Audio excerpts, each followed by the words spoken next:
안녕하세요. 한순간의 잘못된 선택이 그 인생을 어디까지 파국으로 몰아가는지 철저하게 보게 된 한 노인 여성입니다.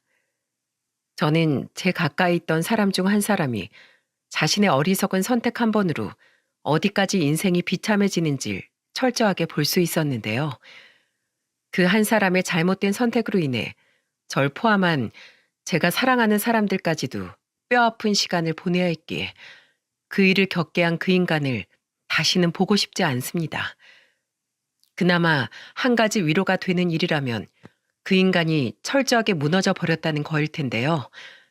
그 이야기를 여러분들께 들려드리도록 하겠습니다. 저와 남편은 평범하게 만나 평범하게 결혼을 했어요. 그리 부유하지도 않고 그리 어렵지도 않은 시간들을 보내면서 남편은 평생을 용접공으로 일을 했고 저는 식당도 하다가 문방구점도 하다가 동네 신발 가게도 하다가 마지막엔 슈퍼를 운영하면서 지금까지 쭉 운영을 하고 있습니다. 우리 부부에게 아쉬운 점이 딱 하나 있다면 자식이 한 명 있다는 거였어요. 남편과 저는 더 낳고 싶었지만 하늘이 우리에게 허락한 자녀는 딸 한 명이었죠. 그래도 그 딸이 있기에 행복했습니다. 딸이 하나만 있었어도 너무나 착하고 너무나 효녀였기에 열 자녀 부럽지 않았어요. 딸은 지금까지 속을 썩힌 적도 없지만 오히려 저희 부부에겐 큰 힘을 주는 딸이었습니다. 우리 딸은 우리보다 먼저 집에 오는 날이면 항상 아빠는 욕조에 들어가 씻을 수 있게 물을 준비해 놓고 저는 하루 종일 슈퍼에서 일하느라 고생했다며 뜨거운 발 마사지를 해주곤 했었죠. 그 딸의 효도를 받으면서 사는 인생은 정말 너무나 행복했어요. 왜냐하면 이 아이는 공부도 열심히 해서 학교에서 늘 상위권 성적을 유지했고 공부를 열심히 하는 도중에도 절 돕겠다면서 학교가 끝나고 난 뒤에는 학원 가기 직전까지 슈퍼에서 제 일을 도와주다가 학원으로 가곤 했었습니다. 그런 딸이니 얼마나 더 소중하고 예뻤겠습니까? 성실하고 착했던 딸은 공부를 열심히 해서 대학도 꽤 좋은 곳으로 갔어요. 서울권으로 들어가 거기에서도 성적이 잘 나왔고 덕분에 취직까지 잘할 수 있었죠. 딸은 취직을 해서도 늘 자기보단 우리를 먼저 챙기기에 바빴습니다. 첫 월급을 타던 날엔 빨간 내복과 함께 용돈을 무려 50만 원씩을 주더라고요. 저와 남편은 그 용돈이 너무 소중해서 딸이 나중에 결혼하면 다시 주려고 얼마 안 되는 돈이어도 통장에 고이 모셔두었죠. 근데도 그 뒤로 딸은 계속해서 용돈을 주었고 저희 부부는 그대로 그 돈을 다 모아 나중에 딸 결혼할 때 보태주었답니다. 나중에 그 돈을 다 모아놓은 통장을 보니까 금액이 무려 4천만 원이 넘더라고요. 매달 우리 부부에게 100만 원씩 용돈을 주는 데다 보너스를 타면 거기에 더 더해서 주었기에 정말 큰 돈을 준 거였어요. 그리고 우리가 그 돈을 딸에게 결혼식 때 통장으로 함께 건네주었을 때도 딸은 받지 않았는데 우리가 꼭 그 돈을 받아달라고 하니 딸은 그걸로 무엇을 했는지 아시나요? 거기에 돈을 더 보태서 저희 남편의 차를 바꿔주더라고요. 그것도 외제차로 말이에요. 우리 남편은 평생 트럭에 봉고만 모는 사람이었기에 딸이 쫙 빠진 외제차를 보여주었을 때 눈물까지 흘리더군요. 내가 이런 호강을 다 누려본다. 내 팔자의 외제차라니 평생 타볼 일 없을 거라고 생각했는데 이거 네가 타지 왜 날 사줬어? 아빠 평생 봉고랑 트럭만 몰고 다녔잖아. 평소에 좋은 세단 하나 타보면 소원이 없겠다고 아빠 입으로 몇 번이나 말했으면서 내가 딸이 돼가지고 그런 소원 하나 못 들어주면 되겠어? 이것도 다 엄마 아빠가 내가 그동안 보내준 용돈 모아둔 거로 산 거라 사실 내가 산 것도 아닌 것 같아서 좀 아쉽긴 하지만 그래도 우리 아빠 앞으로 이 세단 열심히 앞으로 타고 다니 생각하니까 나 너무 뿌듯해. 조심히 잘 타고 다니세요, 아버지. 우리 딸은 애교까지 피워가며 자신의 아빠를 달래주었어요. 이 딸과 남편의 모습을 보는데 얼마나 뿌듯했는지 모릅니다. 결혼을 해서도 저희 딸은 저희와 자주 왕래를 하며 지냈어요. 딸은 27살의 나이에 결혼을 했는데 결혼해선 얼마 안 돼 아이를 낳았습니다. 첫 손주를 낳은 딸의 모습을 보는데도 마음이 엄청 뭉클했어요. 그래서 산후조리까지 다 도와주고 손주도 제가 많이 가서 돌봐주곤 했죠. 딸은 아이를 총 2명을 낳았고 첫째 아들과 둘째 딸을 야무지게 잘 키웠어요.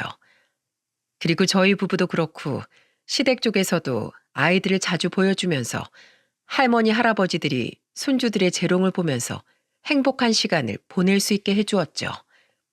그렇게 딸은 야무지게 애들을 키우면서 훈육도 바르게 하고 아이들 교육도 똑부러지게 하면서 우리 큰 손자가 대학교 그리고 둘째 손녀딸이 고등학생 2학년이 될 때까지도 잘 지냈습니다. 아니, 잘 지냈다고 이야기할 수 있을지 모르겠네요. 지금 생각해보면 우리 딸이 마음고생한 것들이 정말 너무나 많이 느껴지고 왜 진작에 우리 딸의 아픔을 더 돌아봐 주지 못했을까 후회가 되는데요. 딸은 결혼을 하고 나서 10년이 넘도록 잘 살고 있었어요. 사위는 은행에서 일을 하던 남자였는데 소개를 통해서 만나 결혼까지 하면서 우리 딸에게 자상하게 해주고 저희 부부한테도 항상 잘하던 사이였죠. 그래서 이 둘을 보고 있을 때면 제 마음이 다 든든해질 정도였으니 얼마나 이 둘을 예뻐했겠습니까? 그리고 사위사랑은 장모라는 말을 저만큼 잘 실천한 사람도 없었을 거예요. 우리 딸이 좋아하는 반찬들은 물론이거니와 사위가 좋아하는 반찬들을 주기적으로 집에다 해서 보내주고 딸이 육아로 바쁠 땐 사위 셔츠까지 다려가며 출근 준비를 돕던 게 바로 저였으니까요. 하지만 어느 날부턴가 점점 딸이 사위 때문에 힘들어하는 모습들이 포착되기 시작했어요. 어느 날은 딸이 밤늦게 친정집인 저희에게로 왔길래 깜짝 놀라 물었던 적이 있었죠. 그때 시간이 밤 11시가 넘은 시간이었기에 제가 놀라서 물었어요. 아니, 지금 시간이 몇 시인데 갑자기 집에로 왔어? 애들은, 김서방은 자고? 엄마, 동주랑 새별이는 집에서 자고 있고 김서방은 오늘 집에 안 들어온대.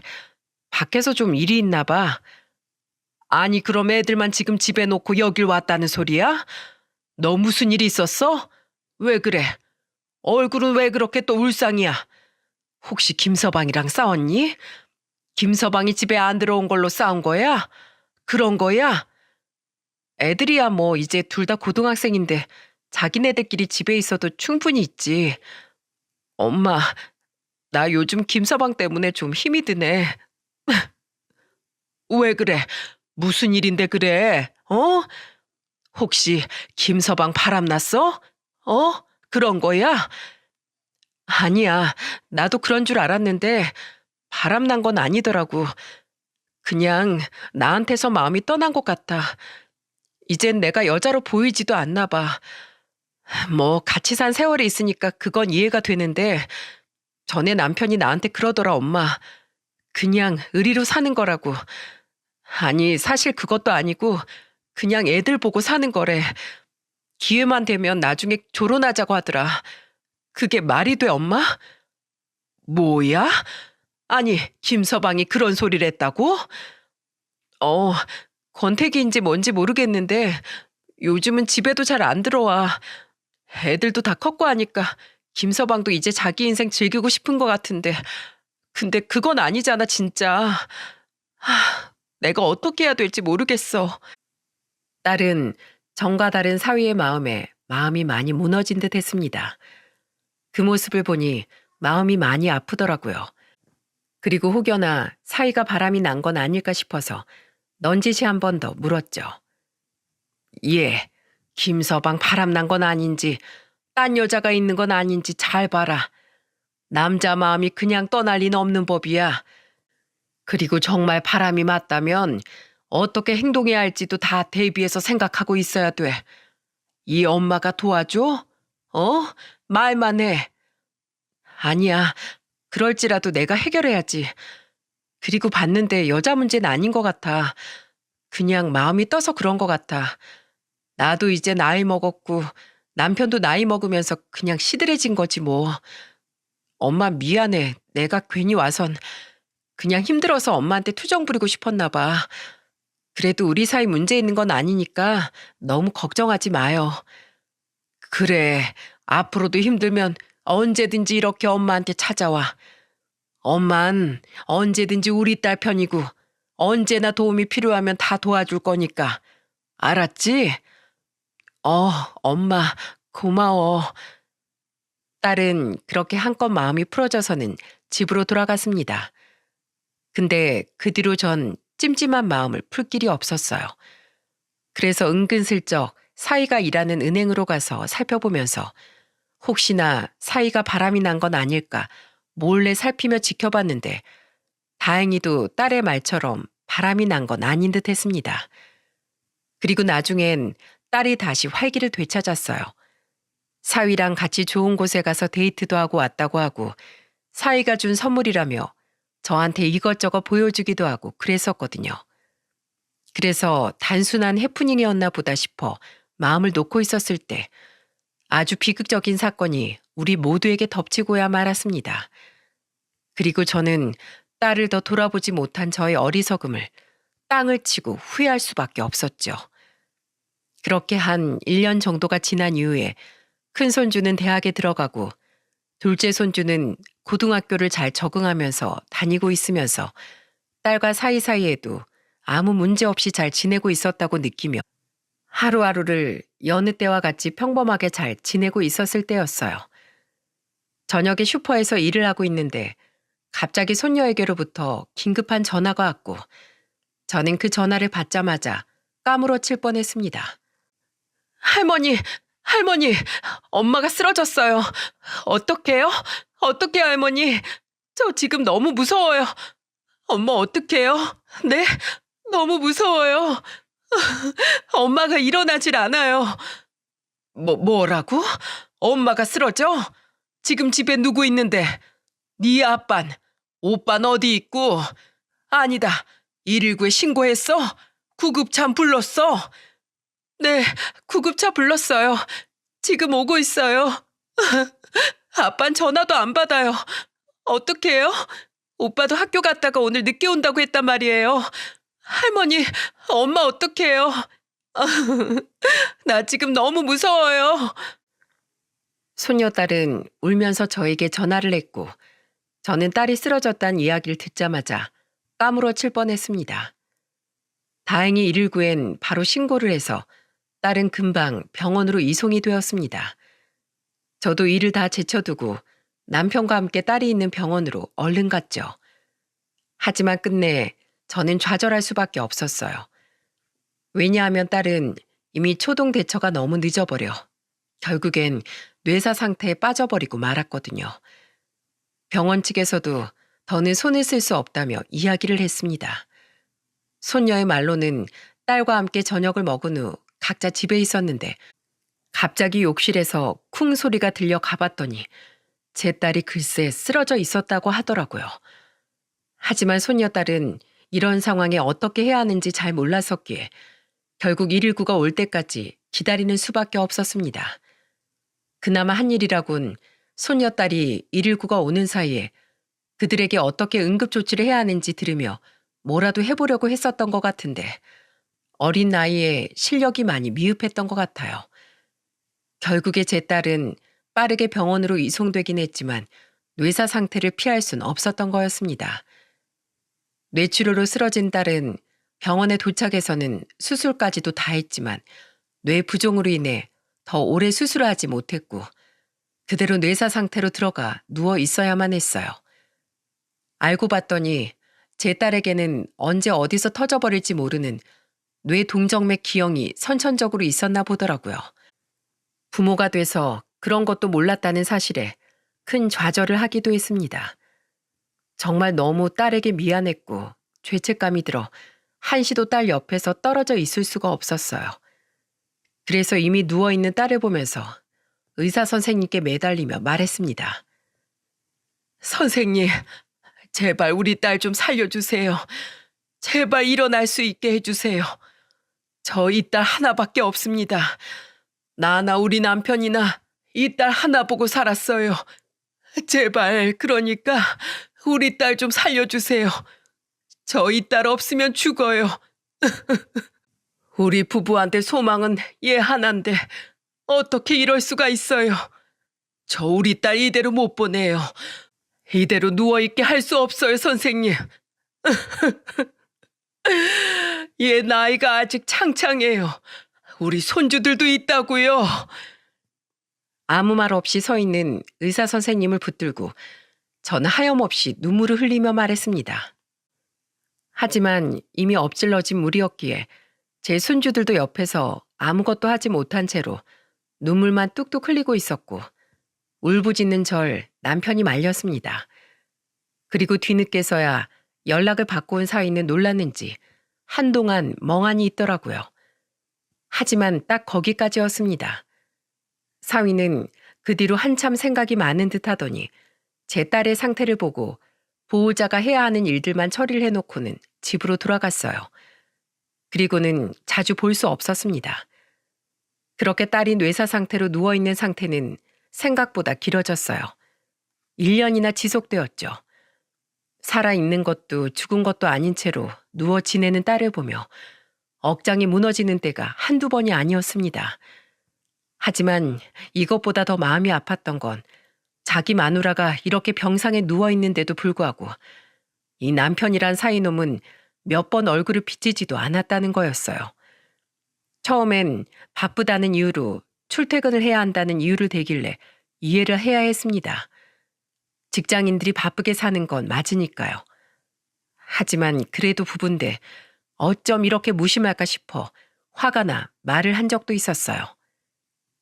김서방, 그래도 자네 마누라가 이렇게 아파서 누워있는데 주말에라도 와서 좀 보고 퇴근길에라도 와서 볼 수 있는 것 아닌가? 어쩜 그렇게 사람이 무심해? 둘이 부부 아니야? 근데 어떻게 자기 와이프를 보고도 가만히 있을 수가 있어? 아무렇지 않게 코빼기도 안 비칠 수가 있냐고? 저는 너무 속상한 마음에 사위에게 말을 했습니다. 정말 몇 번이고 참고 참았다가 몇 개월째 혼자 침대에만 누워있는 딸이 안쓰러운 마음이 들어 이런 딸을 찾지도 않는 사위에게 말을 한 거였죠. 근데 그때 사위가 하는 대답을 듣고 저는 더더욱 무너지는 억장을 꽉 붙들어야 했습니다. 장모님, 어차피 누워있는 사람 제가 온다고 뭐 달라집니까? 깨면 갈게요, 깨면. 저 바쁜 사람이에요.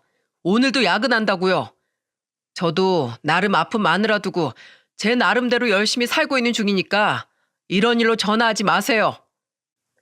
사위는 전화로 하소연하는 저에게 매정하게 대답을 하고는 끊어버렸어요. 얼마나 참담하고 내 딸이 불쌍하던지. 저는 당장이라도 다시 전화를 해서 따지거나 집으로 쫓아가서 싸워볼까도 했지만 우선은 내 딸의 안정이 최우선이었기에 저는 딸이 일어나는 것만 기다리면서 최선을 다해 간호에만 집중을 했어요. 근데 그러다 정말 우연히 너무나 놀라운 것을 발견하게 되었고 그건 저와 제 손주들 모두에게 충격을 안겨주었습니다. 이걸 먼저 발견한 건 손주였어요. 손주는 자기 동생과 함께 제가 딸과 함께 있는 병실로 왔고 거기에서 비장한 목소리로 저에게 들려줄 게 있다며 이야기를 했어요. 할머니, 내가 지금부터 할머니한테 뭐 하나 들려줄 건데 충격받지 마세요. 마음 단단히 먹고 이거 들어야 돼요. 나랑 새별이가 발견한 건데 이거 우리만 알고 있을 수 없어서 할머니한테 가지고 온 거예요. 뭐? 뭔데 그래? 들어보시면 알 거예요. 마음 단단히 먹고 들어야 돼요. 정말이에요. 할머니 잠깐만요. 오빠 잠깐만. 내가 혹시 몰라서 청심환 샀어. 할머니 먼저 먹고 들어요.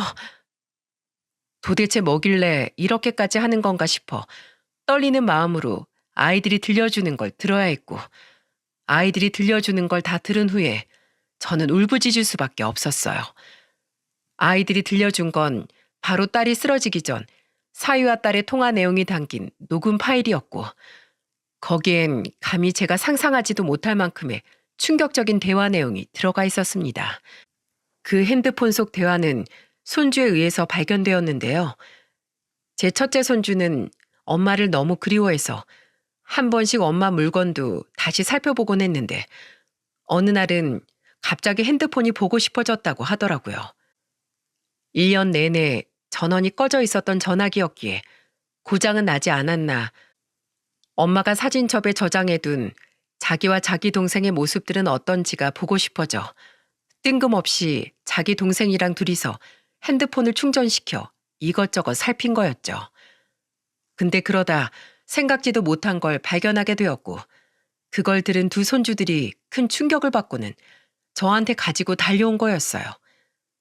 핸드폰 안에서 들리는 소리는 바로 딸이 사위에게 무언가를 사정사정하는 소리였고 그 내용은 제발 상간녀와 헤어지라는 딸의 간절한 부탁이었습니다. 여보, 제발 헤어져. 내가 용서해 줄게. 내가 다 잊어줄게. 우리 애들 생각해야지. 그러니까 제발 그 여자랑은 헤어져줘, 여보. 어? 당신 왜 이렇게 이기적이야? 왜 이렇게 사람이 자기밖에 생각을 못하냐고. 우리 애들이 받을 상처는 생각해봤어? 그런 거 다 생각해봤냐고. 그리고 나는 지금까지 당신 하나 보고 살아온 난 어쩌라는 거야. 제발 내가 다 용서하고 아무 일 없는 것처럼 살아줄 테니까 그 여자랑은 헤어져 제발. 아 애들도 다 컸는데 뭐가. 지금 우리 애들이 뭐 한두 살 먹은 어린애들이야?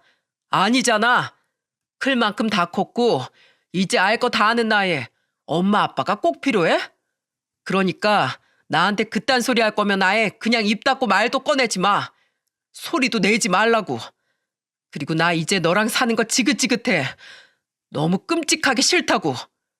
그 여잔 나한테 생기를 불어넣어준 사람이야. 그 여자 때문에 내가 다시 설레는 감정도 느끼게 됐고 다시 사랑이라는 걸 할 수 있게 되었다고. 너 그거 나한테 해줄 수 있어? 아니, 넌 절대 못해. 그 다 늙어빠진 얼굴로 뭘 할 수 있겠어, 네가.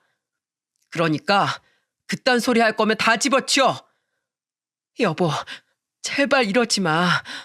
우리 엄마 아빠 나 이렇게 사는 거 알면 충격받을지 몰라. 나 우리 엄마 아빠한테도 잘 사는 모습 보여주고 싶어. 나 외동인 거 알잖아.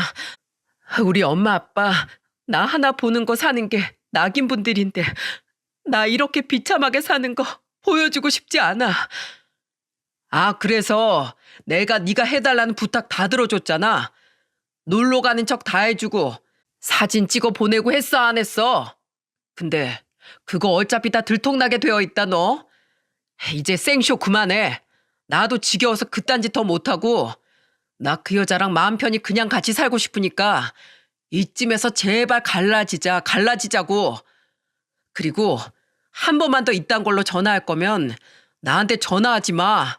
끊는다. 저는 사위와 딸의 통화 소리를 들으면 들을수록 세상이 다 무너지는 기분을 느껴야 했습니다. 그동안 딸이 잘 지낸다고 생각한 건 사실 모두 다 거짓이었던 거였어요. 딸은 늘 마음이 깊은 아이라 클 때도 저희 부부가 걱정할까봐 아파도 아프다고 말도 잘 안 하던 애였어요. 그러니 자기 남편이 바람 피워서 이렇게 힘든 상황이라는 걸 알면 우리 부부가 또 힘들어할까봐 말을 안 했던 것 같더라고요. 하지만 그 뒤에서는 이렇게 자신을 떠나려는 남편과 극한 싸움을 싸우고 있던 거였죠. 그걸 알고 나니 정말 딸한테 미안해서 어떻게 할 수가 없었습니다. 너무나 후회스러웠어요. 그리고 저는 이 사실을 깨닫게 되면서 우리 딸을 더 돌아보지 못했던 무심했던 날 자책했습니다. 물론 저희 딸이 제 앞에선 너무나 행복한 시간들을 보내고 있다는 듯이 했어서 제가 알 수 있는 길이 없었지만 조금만 더 신경을 쓸 걸 하는 후회감이 몰려와 미칠 것 같았죠. 혼자서 남편의 외도 사실을 알고 얼마나 감당하기 힘들었을까, 얼마나 무수히 싸워왔을까 싶은 생각에 듣는 내내 눈물이 줄줄 흘렀습니다. 그 뒤로도 그 음성 파일 외에 사위와 함께 주고받은 문자 메시지까지 다 봤는데 하나같이 다 딸이 제발 돌아와 달라. 상간녀와 헤어져라라는 문자가 대부분이었어요. 저는 그걸 보자마자 더 이상은 가만히 있을 수가 없었어요. 왜 딸이 이렇게 병상에 누워 있는데도 코빼기도 비치지 않았던 걸까가 단번에 이해가 된 저는 더는 지체할 필요가 없었죠. 저는 비통한 마음을 붙잡고 아이들을 병실에 잠시 두고는 얼른 사위에게로 갔습니다. 그때 애들이 아빠가 집에 있다는 걸 알려주었기에 저는 더 찾아 헤맬 것도 없이 무작정 딸과 사위가 살던 집으로 찾아갔어요. 다행히도 애들이 병원에 있던 시간이 꽤 되었는데도 그 사이에 밖에 나가지도 않고 사위가 집에 있더라고요. 사위는 집을 나갔던 애들이 아닌 제가 들어오니 절 보자마자 당황했지만 저는 거기에 아랑곳하지 않고 말을 했어요.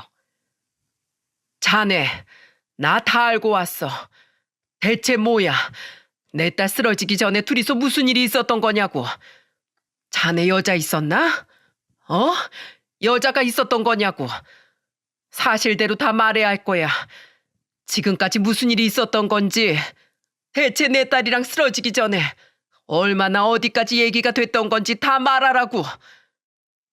저는 딸과 사이가 문자로 주고받은 내용 중에 이혼 서류 얘기까지 주고받은 걸 다 보았기에 그에 대한 내용도 다 설명을 하라며 사위에게 이야기를 했어요. 그랬더니 그제서야 사위도 모든 게 다 걸렸구나 자포자기하는 모습을 보이며 말을 하더라고요. 저희 실은 이혼하려고 진행 중이었습니다. 뭐 다 알고 오신 것 같으니까 그냥 얘기할게요. 저 여자 있어요. 좀 됐습니다.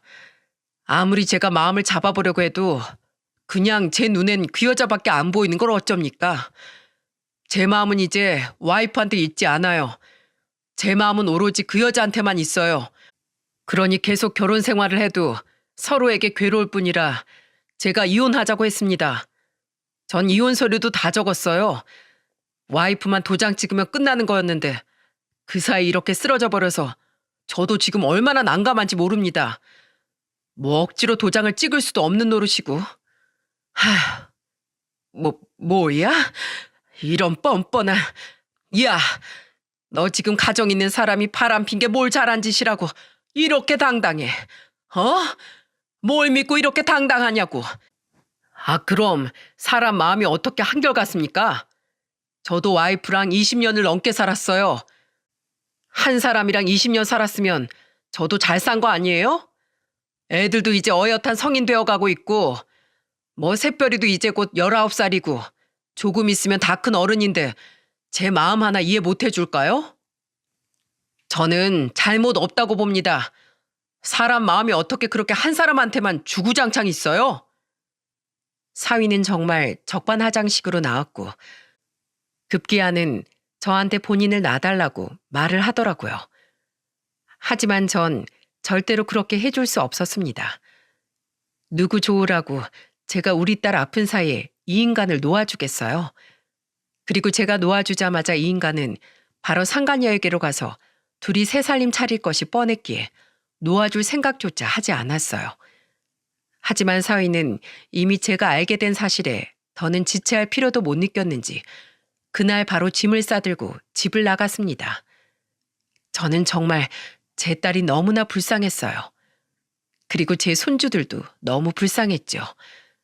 아픈 마누라의 자식들까지도 다 버려버리고 도망간 사이놈이 그저 너무 미울 뿐이었습니다. 전 어떻게든 찾아서 혼쭐을 내주고 싶었지만 이미 마음 떠난 놈 붙잡고 이 짓 저 짓 해봤자 내 딸만 더 비참해지고 우리 손주들만 더 상처를 받을 것 같아서 그냥 없는 인간으로 생각하기로 했네요. 아무것도 모르는 우리 딸은 평온한 마음으로 누워 있었고 저는 그 누워있는 딸의 모습마저 보는 게 감사하고 좋았지만 그것도 더는 볼 수 없게 되어버리고 말았습니다. 왜냐하면 제 딸은 병상에 누운 지 1년 3개월 만에 세상을 떠나버리고 말았거든요. 딸의 숨이 멈추자 의사 선생님은 김동은 씨 4시 16분 사망하셨습니다.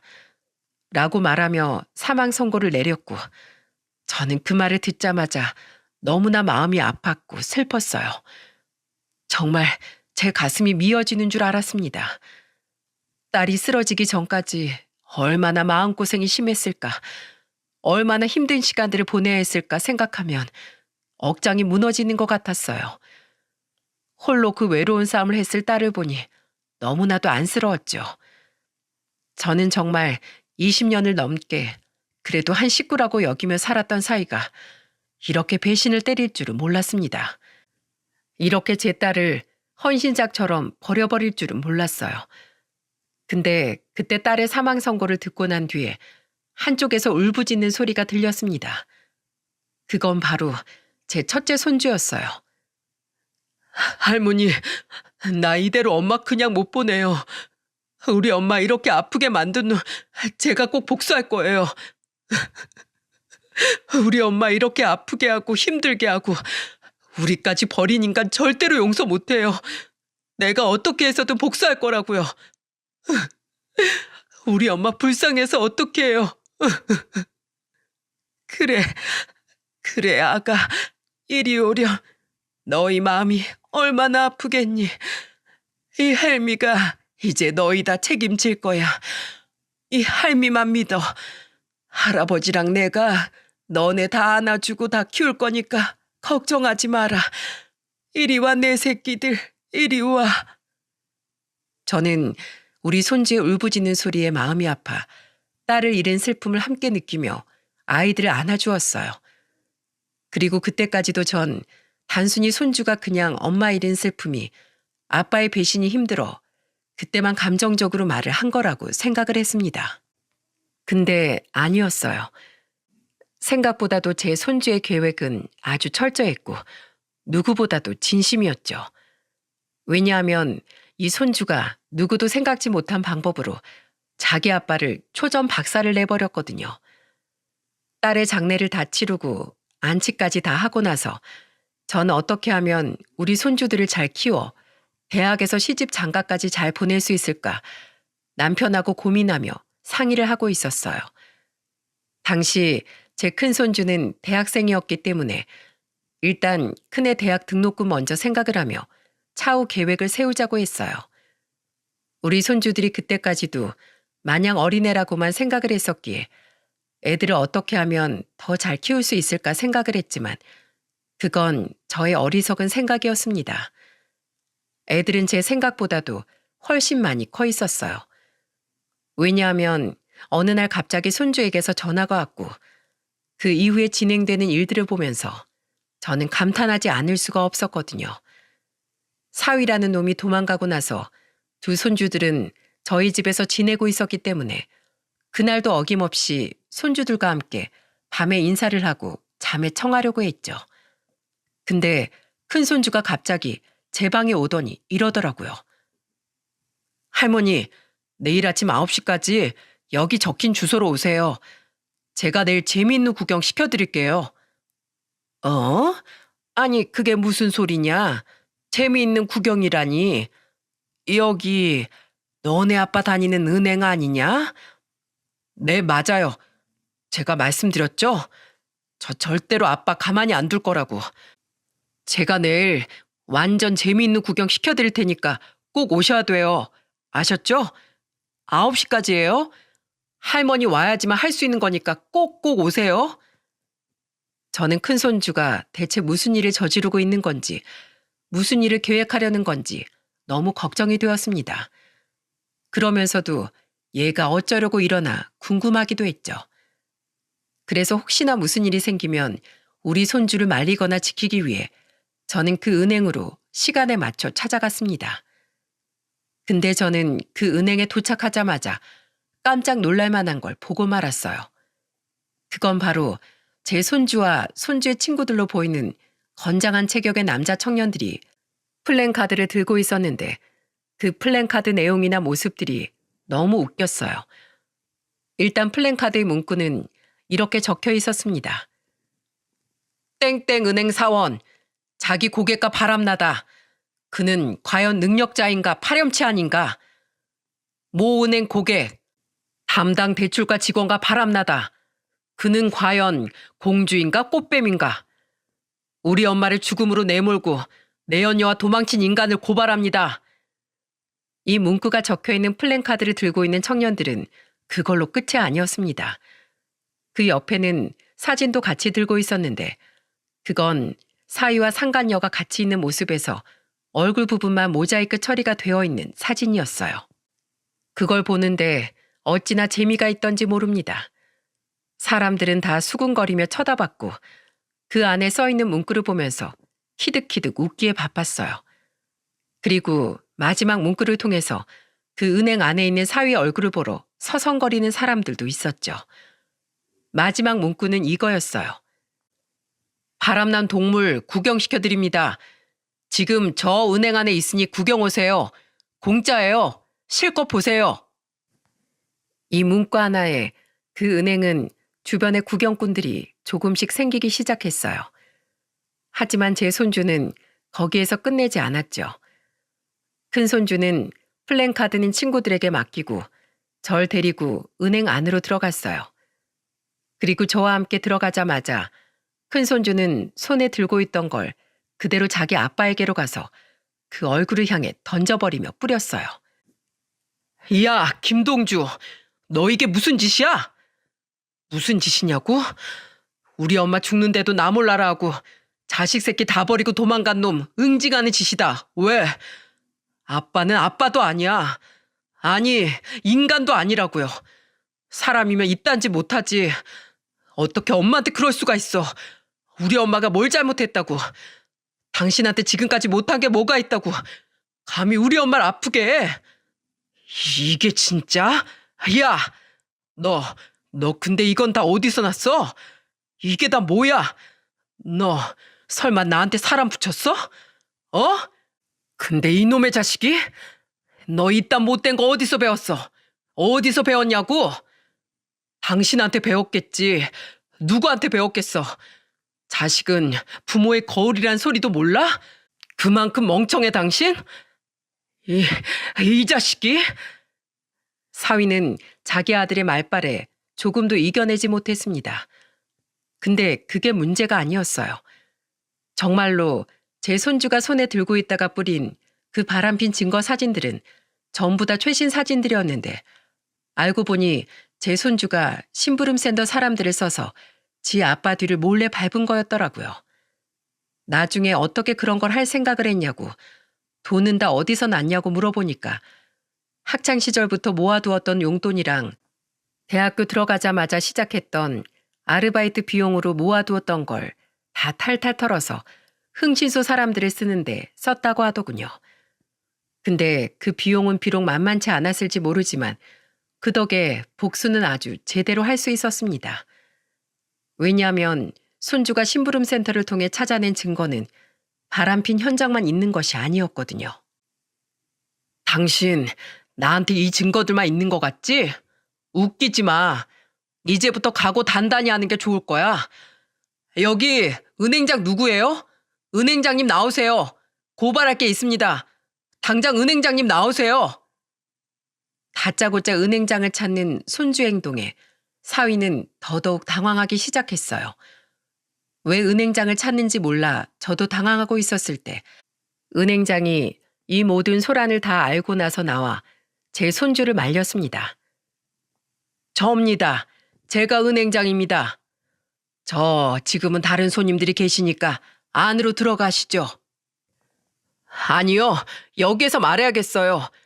이 인간 김만호를 고발합니다. 고객이랑 바람피고 가짜 서류 넣어서 대출 받아준 이 인간의 만행을 고발합니다. 저와 사이 그리고 그곳에 있는 사람들 모두가 다 손주의 말에 깜짝 놀랐고 더더욱 사람들의 수군거림은 커지기 시작했죠. 여기 증거도 다 있어요. 이 두 사람이 차에서 대출 관련 얘기로 대화한 내용 제가 다 잡았습니다. 녹음 증거 여기 다 있어요.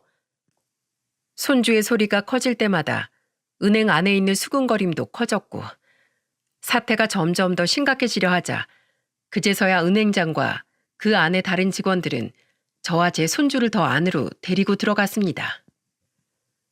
그리고 그 안에서 손주는 모든 걸 다 이야기했습니다. 지금부터 잘 들으세요, 은행장님. 정말 우리 아빠지만 저 인간 나쁜 인간이에요. 여기 대출 받았던 고객이랑 썸 타고 불륜한 짓거리도 모자라서 거기에서 사기쳐서 대출까지 받아줬어요. 서류 다 조작해가지고 대출이 나올 수가 없는데 대출을 받았다고요. 그리고 이 상간이하고 눈 맞아서 우리 집까지 다 파탄 내고 도망간 인간이에요. 이런 사실 다 모르고 계셨죠? 저는 손주의 말을 들으면서 경악을 금할 수가 없었습니다. 이런 사기 대출은 TV에서만 많이 봐왔던 건데 실제로 제 가까이 있던 사람이 저지를 줄은 정말 몰랐거든요. 제 손주는 그 여자 사진까지 다 구해서는 은행장에게 사진을 건넸습니다. 그리고 그 신상도 다 파악이 되어 보니까 무려 그 상간녀는 제 사위보다도 8살이나 어린 애였고 생긴 건 딱 봐도 다방년처럼 생긴 애였습니다. 처음에 이 둘이 눈이 맞을 때도 대출을 받을 때 그렇게 불법으로 무려 2억이나 대출을 받았었는데 그 뒤로 최근에 또다시 추가 대출을 받기 위해 손을 쓰고 있는 중이었어요. 그 녹음 파일 안에 둘이서 대화한 내용을 토대로 봤을 때 이미 시도를 여러 번 한 상황이었죠. 그 모든 걸 다 한 은행장은 곧바로 그대로 서류들을 다 들고 와서 감사히 들어간 듯 했습니다. 저희는 거기까지 고발을 한 뒤에 곧장 나왔고 마지막까지 손주는 자신의 아빠를 괴롭혔어요. 당신 죗값 톡톡히 치르게 할 거야. 난 절대로 당신 용서 못해. 우리 엄마 죽음으로 몰고 가고 우릴 버려버리고 여자 때문에 도망간 당신 절대로 용서 안 해. 앞으로 다신 우리 볼 생각하지 마. 이렇게 말을 하고 모든 것이 다 들통나 망연자실하고 있는 사위를 등지고 나왔습니다. 그 뒤로 사위는 은행에서 실제로 조작해 대출을 받아준 혐의가 모두 다 들통이 나버렸고 바로 고소를 당한 듯 했습니다. 근데 그 시간이 좀 오래 걸리더라고요. 저와 우리 애들은 하루라도 빨리 사위가 죗값을 치르길 원했지만 은행이 좀 보수적이라 그런지 시간이 걸리더라고요. 하지만 끝내는 사위는 자신의 잘못이 모두 다 드러나 여러 가지 조치를 당할 수밖에 없었고 그 길로 은행에서는 잘린 듯 했습니다. 무엇보다 그 일이 다 걸리고 나자 이제는 쓸모가 없어진 사위는 그 상간녀에게도 버림을 받은 듯 했습니다. 그 불려시 같은 꾀임에 넘어가 어리석은 선택을 한 사위의 최후는 너무나 비참했죠. 그 뒤로 버림받은 사위는 몇 번이나 저희 집으로 찾아와서는 호소를 했습니다. 장모님, 장인어른, 죄송합니다. 제가 잘못했습니다. 한 번만 용서해 주세요. 저 지금 그쪽에 합의금 물어줘야 해서 정말 난감합니다. 이제 저 오갈 데도 없어요. 그러니까 저 좀 받아주세요. 예? 저 애들도 너무 보고 싶습니다. 정식으로 사과하고 싶어요. 애들아, 아빠가 미안해. 아빠가 정신이 나갔었다. 너희들이랑 너네 엄마한테 내가 도대체 무슨 짓을 한 건지 모르겠어. 아빠 이제 돈도 없고 집도 없고 완전히 빈털털이야, 애들아. 제발 나 좀 살려줘라. 새별아, 이 아빠 좀 봐줘. 어? 새별아, 너 어릴 때 아빠 많이 따랐잖아. 우리 4명을 앞에 세워놓고 호소를 하던 사위는 지금까지 아무 말 없이 가만히 있었던 자기 막내딸, 그러니까 제 막내 손녀딸의 바지가랑이를 잡으며 매달렸어요. 그걸 제 큰손자가 막으려고 하자 자기 오빠를 탁 막으며 한 막내 손녀 행동이 우리 모두를 놀라게 했습니다.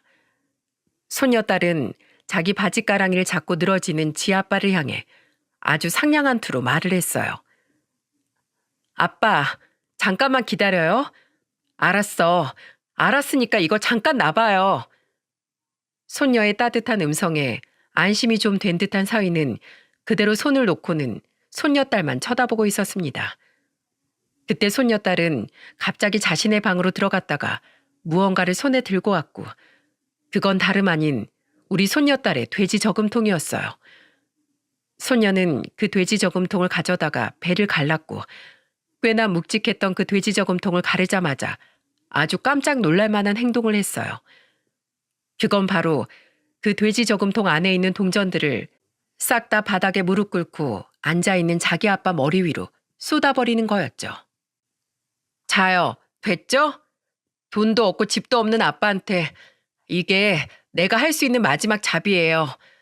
그 불쌍한 꼴로 다니면서 밥도 못 먹고 살았을 텐데 이걸로 나가서 밥을 먹든 술을 사 마시든 알아서 하세요.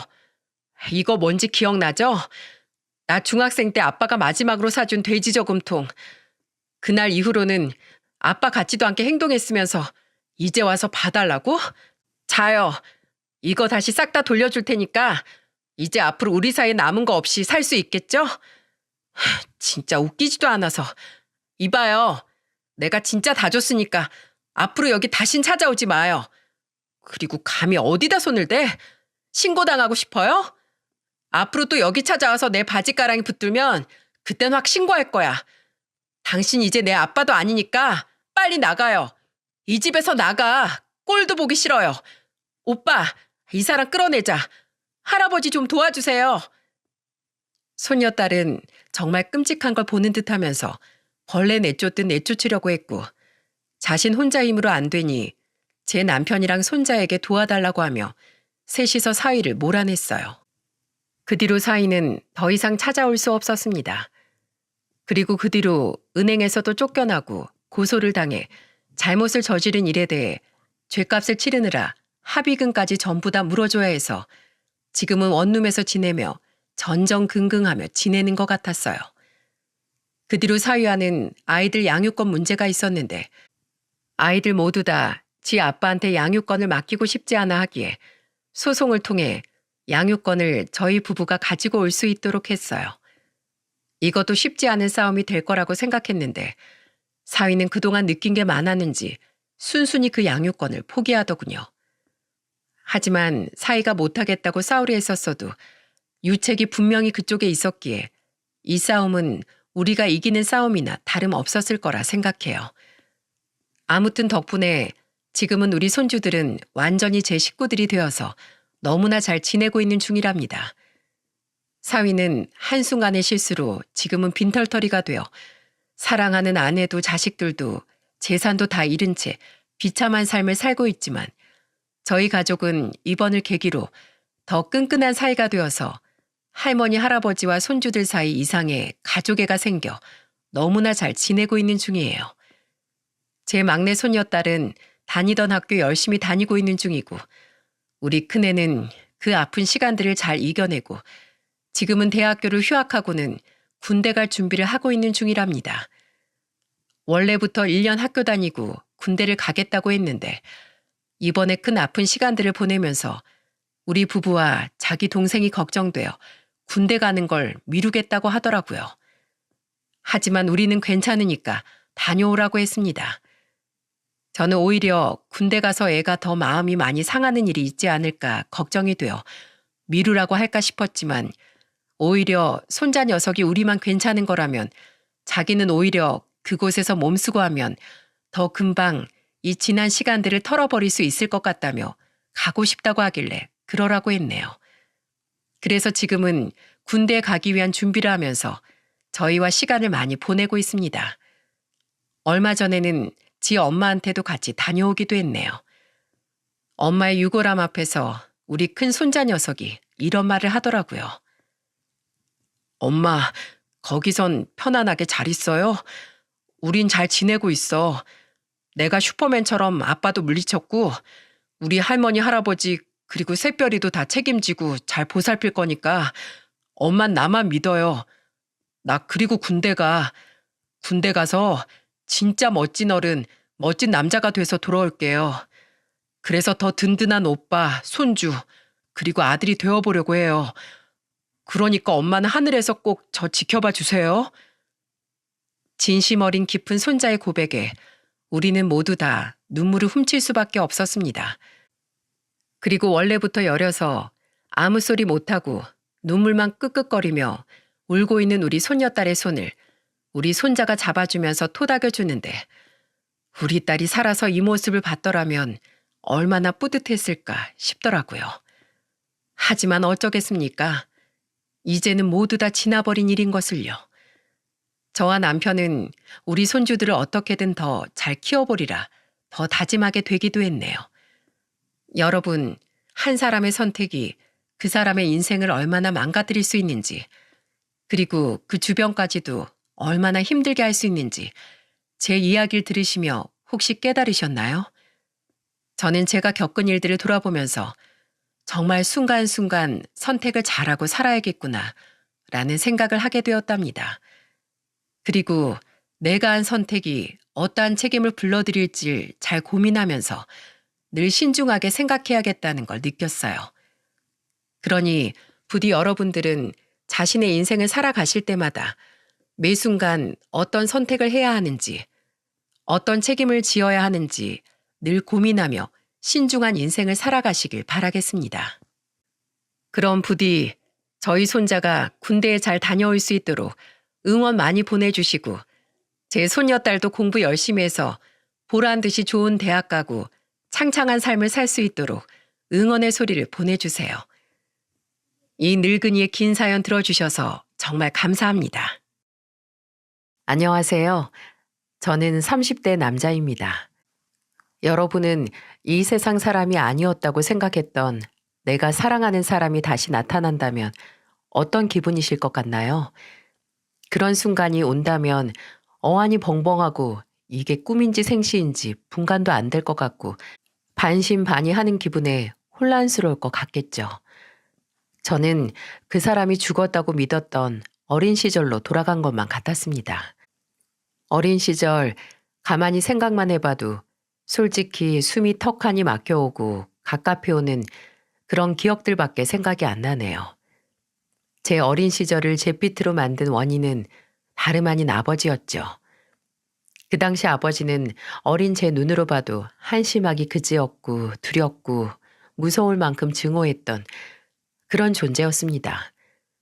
저는 다른 애들 아버지들도 하루 종일 집에만 있는 줄 알았어요. 왜 아버지가 일을 하고 어머니께서 가정을 돌보는 가족이 일반적이잖아요. 근데 저희 집은 아니었어요. 어머니가 나가서 일을 하셔야 했고 또 어머니는 집에 오셔도 할머니를 도와 집안일을 하셔야 했습니다.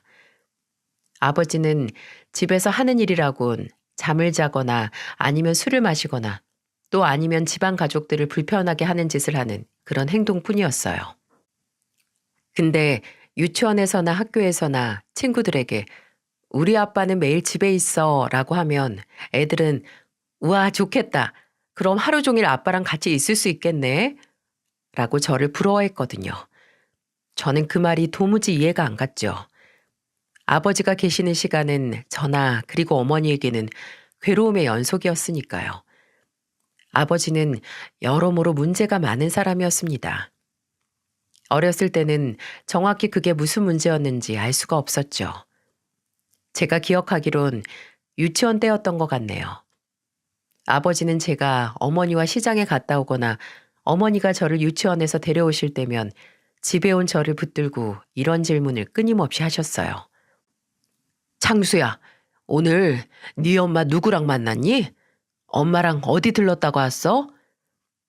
어린 제게 그 질문은 영문을 모를 소리였지만 저는 아무 생각 없이 그냥 오늘 오다가 두부가게에 들렸다, 슈퍼에 들렀다가 오다가 놀이터가 보여서 미끄럼틀이랑 그네 타다 왔다. 뭐 이런 말만 했죠. 그럼 아버지는 눈을 가느다랗게 뜨고 또 두부가게 아저씨가 있든 아줌마가 있든 그 가게 아저씨랑 네 엄마랑 친해 보였어? 둘이 무슨 말하든? 너 놀이터에서 놀 때 네 엄마는 뭐 했어? 거기서 누구랑 만나진 않았어? 라고 물었어요. 그때는 몰랐지만 조금 더 컸을 때는 아버지가 지독한 의처증이라는 걸 알 수 있었습니다. 이 여편네는 왜 주인이 남자인 가게만 골라서 다니는 거야? 당신 뭐 있어서 가는 거지? 그렇지? 거기 물건 하나라도 더 팔아주면 당신 예쁘게 봐줄까 봐 가는 거 아니냐고. 말이 좀 되는 소리를 해. 말이 되는. 그런 회개한 생각할 시간에 나가서 돈을 벌어오든 당신이 마신 빈 술병들 치우기나 해. 하루 종일 쎄 빠지게 남의 건물 청소하고 들어온 사람 붙들고 헛소리하지 말고. 어머니가 억지스러운 아버지의 의심과 불필요한 싸움에 질려 뒤돌면 아버지는 어머니의 머리채를 잡고 바닥으로 내팽겨치셨어요. 큰 소리에 놀라 잠에서 깬 제가 그 광경에 충격을 먹고 그 자리에서 오줌을 싼 적도 있었고, 또 한 번은 아버지가 어머니를 발로 차기까지 해서 할머니에게 달려가서 울면서 빌었죠. 할머니, 할머니, 아빠가 엄마 때려요. 근데 손자가 울면서 엄마 좀 제발 살려달라는 말에 할머니는 성가시다는 듯 고개를 흔들면서 뭐라 했는지 아시나요? 그래서 이 힘없는 할미 보고 네 애빌 말리라고? 일 없다. 그리고 네 엄마가 뭔가 잘못을 했으니까 맞는 거야. 너도 네 아버지한테 맞기 싫으면 말 잘 들어. 알았어? 그래서 이미 초등학교에 입학하기 전부터 은연중에 알고 있었던 것 같습니다. 이 집에 나와 우리 엄마의 편은 없다고 말이죠. 아버지란 인간이 어머니를 패다가 패는 게 힘들었는지 지쳐 잠이 들면 저는 쓰러지듯 누운 어머니 곁으로 다가가 부어오르고 터진 어머니 얼굴을 차마 만지지도 못하고 곁에 꼭 붙어서 운 기억이 납니다. 그럼 어머니는 가만히 팔로 저를 감싸 안아주시며 우린 함께 잠들었죠. 아버지가 술을 마신 날에는 상태가 더 안 좋았기에 어머니는 그런 날이면 초저녁 일찍 저를 데리고 동네를 도셨어요. 그때는 우리 아들이랑 데이트나 할까? 하고 제 손을 잡고 나가셨지만 제가 더 큰 다음에는 아마 어머니께서는 아버지가 술을 마셔서 나에게까지 손을 들까 겁이 나 집에 안 들어갈 핑계를 대신 거라고 생각을 했어요. 그런 날에는 어머니와 동네를 3바퀴, 4바퀴 돌며 돌아다녔습니다. 그러다가 제가 잘 시간이 돼서 점점 걷는 속도가 느려지거나 고개가 한 번씩 꾸벅거려지면 어머니는 저를 업고 몇 번 더 동네를 산책하셨어요. 저는 그때 어머니에게 업혀서 내 가슴으로 느껴지는 어머니 온기가 사랑이라는 걸 그 어린 나이에도 알 수 있었어요. 어린 시절 어머니와의 기억은 모두 그랬습니다. 거창하게 함께 해외여행에 가거나 놀이동산에 가고 맛있는 거 먹으러 다닌 기억은 없지만 어머니가 저를 무릎에 누이시고 귀를 파주다가 제가 간지럽다고 움직이면 한 번씩 콧잔등을 툭툭 건들면서 가만히 라고 하시거나 또 다리 사이에 앉히시고 손톱 발톱을 깎아주시며 손가락은 딱 엄마 손이랑 닮았다라고 기분 좋게 말씀하시는 목소리를 듣는 그런 기억들이었어요. 어머니와 저는 서로에게 살아갈 희망이자 힘이 되었지만 그 힘도 오래가지 못했어요. 제가 9살 때 어머니는 아버지와의 싸움 속에서 처음으로 이혼이라는 단어를 내뱉으셨습니다. 나 더 이상 집에서 돈 벌어오는 가축 취급당하면서 못 살아. 차라리 갈라서 자, 갈라서. 야, 너 똑바로 얘기해봐. 너 남자 있는 거 맞지? 그렇지? 그러니까 이렇게 바로 이혼하자는 소리가 쉽게 나오는 거 아니야? 그 남자랑 새 살림 차릴 생각에 미쳐서. 작작 좀 해라 인간아. 쉽게? 나 너 같은 인간이랑 10년 가까이 살았어. 이 정도면 어렵게 결정한 일이지. 내가 등신이라서 그나마 너랑 이렇게 얼굴 보고 오래 산 거야. 다른 여자들 같았으면 절대 안 참아. 같이 살 남자가 없고 나가서 살 집이 없어도 너 같은 거랑 못 살겠으니까 갈라서 자고 제발. 어머니는 아버지에게 이혼을 요구하셨고 아버지는 어디 이혼해서 혼자 살아보라고 했지만 어처구니가 없는 건 어머니가 창수는 내가 키운다라고 하자 갑자기 입에 개거품을 물면서 네가 뭔데 내 아들 데리고 나가 산다는 거냐 이러면서 발악을 했다는 겁니다. 참 어이가 없었죠. 이제 와서 내 아들? 단 한 번을 놀아주지 않고 내게 동화책 하나도 읽어준 적 없는 인간이 본인이 직접 번 돈으로 저를 먹여 살린 적도 없는 인간이 무슨 내 아들인가요? 이제와 생각해보면 어머니를 붙잡아 두기 위한 뻔하고 비열한 수작이었던 거죠. 심지어 할머니까지 합세를 해서 이혼한 여자가 무슨 수로 애를 먹여 키우고 입힐 거야. 너 창수 데려갈 생각이면 아예 이혼은 꿈도 꾸지 마라. 알아들어? 라고 하셨어요. 그 시절의 기억이 모두 나는 저는 제가 그때부터 엄마가 나를 버리고 이혼을 택할 수도 있겠다라는 불안감에 휩싸여 살았습니다. 그래서 그런지 어머니는 이혼을 포기한 것처럼 보였고요.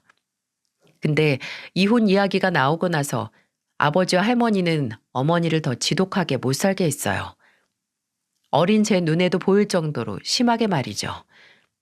아마 네 새끼랑 헤어지는 거 무서워서 이혼도 못할 건데 뭐하러 인간 대접을 해주냐라는 식으로 생각했던 게 아니었나 싶네요. 그러니 어머니께서 끝내 그런 결정을 하셨던 게 지금 생각해보면 이해가 가고 이상하지 않을 일이었으니까요. 지금도 기억이 납니다. 어머니께서 울면서 이제 정말 끝이라고, 이혼이라고, 나는 벼랑 끝이라서 더는 갈 곳이 없다고, 뭐든 좋으니까 나 좀 놔달라고 소리를 지르는 모습이요. 좁게 열린 방문 틈 사이로 어머니는 바닥에 꿇어앉아서 아버지와 할머니가 부르는 대로 종이에 받아 쓰시고 있었어요. 아버지는 너 이혼하고 창수 곁에 얼씨만 해봐라. 내가 너 가만 안 둔다라고 협박에 가까운 말을 하고 있었고, 할머니도 너 머리카락 한 올이라도 보이면 창수 저 멀리 섬에라도 보내서 꽁꽁 숨길 거니까 그렇게 알라고, 새끼 떼놓고 가면 평생 볼 생각 하지도 말라는 말을 했죠. 또 너 같은 애미가 보내주는 양육비도 필요 없으니까 조금이라도 연락할 건덕지도 남기지 말라 신신당부를 했었어요. 결국 어머니는 이혼을 택했습니다. 저를 보고 안 보고가 중요한 게 아니라 이미 어머니는 한계에 도달해 있었고 당장 본인을 위해서 내린 선택이었어요. 하지만 그때 고작 초등학교 2학년이었던 제가 그걸 고려할 수 있을 리가 없었네요. 어머니가 이혼을 결심한 이후로는 행여 저도 모르는 사이 어머니가 집을 나갈까 학교도 안 가려고 하고 집에서 어머니가 화장실만 가도 옆에 붙어서 떨어지지 않았어요. 그럼 어머니는 저를 가만히 보다가 우시거나 제게 창수야, 엄마가 뭐라고 했지? 우리 창수는 귀한 엄마 아들이라고 했지? 그러니까 엄마가 어디 있고 뭐라든 창수는 영원히 엄마의 귀한 아들이야. 라고 저를 달래주면서 동시에 설득을 하는 그런 말을 하셨어요. 어머니는 제가 학교에 간 시간 짐을 싸 집을 나가셨고 아버지와 이혼을 하게 되셨습니다. 좁은 동네일수록 소문이 빠르게 퍼지는 법이죠. 저희 집은 알코올 중독 남편의 폭력에 어린 자식을 버리고 간 애미가 살던 집이 되어버렸어요. 애들 앞에서는 찬물도 못 마신다는데 친구들은 집에서 도대체 무슨 얘기를 부모를 통해 들은 건지 제게 네 엄마 진짜 도망갔냐? 네 아빠 진짜 알코올 중독자냐? 그럼 너 고하냐고? 왜 네 엄마는 널 버리고 간 거냐? 라는 잔혹한 말들을 쏟아냈어요.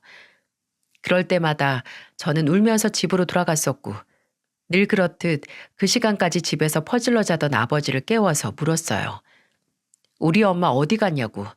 엄마랑 함께 살고 싶다고 말이죠. 그리고 제가 꺼이꺼이 울면서 어머니께 데려다 달라 하면 아버지는 제게 닥치는 대로 뭐든 집어던지셨어요. 듣기 싫다고요. 이럴 거면 왜 본인이 데리고 산다고 한 건지.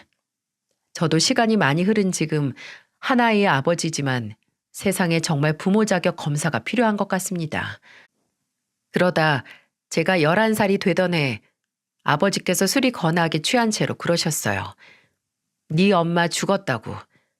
네 외할머니한테 연락이 왔다고 말입니다.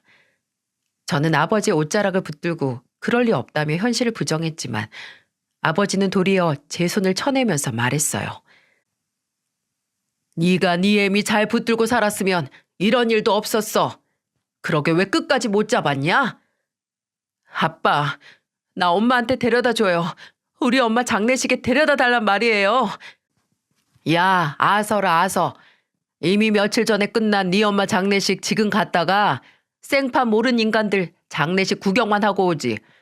네 외할머니란 사람이 지 딸 장례식에 나나 너 오는 거 싫어서 늦게 말했나 보다. 교통사고로 세상을 떠났다는 우리 어머니. 그래도 언젠가 만날 수 있을 거라고. 아버지와 할머니한테서 벗어나면 꼭 어머니와 단둘이 살 거라고 다짐하고 그날만을 믿고 버텼던 지난 2년간의 시간이 돌아가신 어머니와 함께 세상에서 증발해버렸어요. 2년 동안 어머니를 원망하지 않았던 건 아니었어요. 나 하나 돌봐주지 않는 이런 집구석에 나를 두고 갔다 하면서 울면서 잠드는 날을 두 손 두 발 다 써도 모자랄 만큼 많았어요. 그리고 그게 행여 내가 어머니를 원망했던 마음 때문에 어머니가 벌을 받은 건 아닌지 불안하고 죄송스러워서 울다 잠드는 날로 바뀌었고요. 눈물을 흘리고 어머니를 그리워하는 만큼 아버지에 대한 증오는 커져갔습니다. 아버지가 어머니를 고생시키지 않았다면 이혼했을 일도 없었고 어머니께서 그렇게 허무하게 가실 일도 없었을 테니까요. 그리고 그런 아버지에 대한 분노는 중학교 올라가면서 터지고 말았죠. 중학교 올라가면서부터 저는 이미 키가 177이었어요. 그러니 키가 170 초반이었던 아버지는 제게 쉽게 손을 들지 못하셨죠. 하지만 제 안에 있던 분노와 원망은 쉽게 사라지지 않았습니다. 어디든 풀고 싶어서 질 나쁜 애들과 어울려서 담배를 배웠고 술을 배웠고 또 싸움을 하며 에너지를 방출했어요. 정말 웃긴 게 제 비행이 시작되자 아버지가 제게 처음으로 애비 노릇을 하려고 했던 겁니다. 제 방에서 담배곽이 나오면 너 이거 어떻게 된 거냐고 어린 놈이 무슨 담배냐 잔소리를 하고 또 싸움을 하고 얼굴에 상처들을 붙이고 들어오면 어디서 그런 거냐고 따져 묻는 겁니다. 그럼 저는 그때 아버지 눈앞에서 피식 웃으며 대답했죠. 내가 뭘 보고 배워서 이러겠어요? 다 아버지 닮아서 이러고 다니는 거겠죠? 그 아빠의 그 아들 맞죠? 그 말을 들은 아버지 얼굴은 처음으로 우리 엄마를 때리고 날 때리던 괴물의 얼굴에서 인간적인 얼굴을 찾은 것 같았죠. 그 후에도 제 비행은 끝나지 않았습니다. 제가 밖에서 질 나쁜 친구들과 돌아다녔던 건 단순히 제 화를 분출하려고 했던 것만은 아니었어요. 그냥 그 집에 있기가 싫어서 밤늦게까지 밖을 배회하다가 그런 애들을 만난 거죠. 지금 이렇게 말하는 것도 떳떳하지 못하고 정말 부끄럽습니다. 철이 없었던 시절이라고 해도 그때 제가 저지른 잘못들은 용서받을 수 없을 거고 제가 평생 가슴의 죄책감으로 등에 짊어진 십자가로 가지고 가야 할 기억이겠죠. 그중 하나가 약한 아이들의 돈을 뺏고 가게에서 물건을 훔쳤던 기억인데 그때 학교 선생님께 걸리거나 경찰서에 가면 전 늘 이 말을 했었어요. 저희 아버지가 10년이 넘게 돈을 안 벌어와서 저희 집에 돈이 없어요. 그래서 돈이 없어서 그랬습니다. 죄송합니다. 어디서 가져오는 건진 모르겠지만 제 학비는 어떻게든 구해도 생활비를 벌지 못해 제게 용돈 한번 쥐어주지 않았던 만천하의 아버지를 고발한 거죠. 그리고 아버지가 학교나 경찰서에 불려와서 선생님들과 경찰분들 얘기를 들은 아버지의 표정이 가관이었죠. 제 계속되는 비행에 처음에는 윽박을 지르고 욕을 하고 다시 한번 폭력을 가하려던 아버지가 나중에는 본인이 뭘 어떻게 하면 네가 그만둘 거냐고 애원을 하더군요. 창수야, 내가 너나 떠난 네 엄마한테 잘못을 한 건 안다. 알어. 근데 너 언제까지 이럴 거냐? 대체 언제까지 이렇게 막 나갈 거야? 나 좀 제발 살려주라. 어?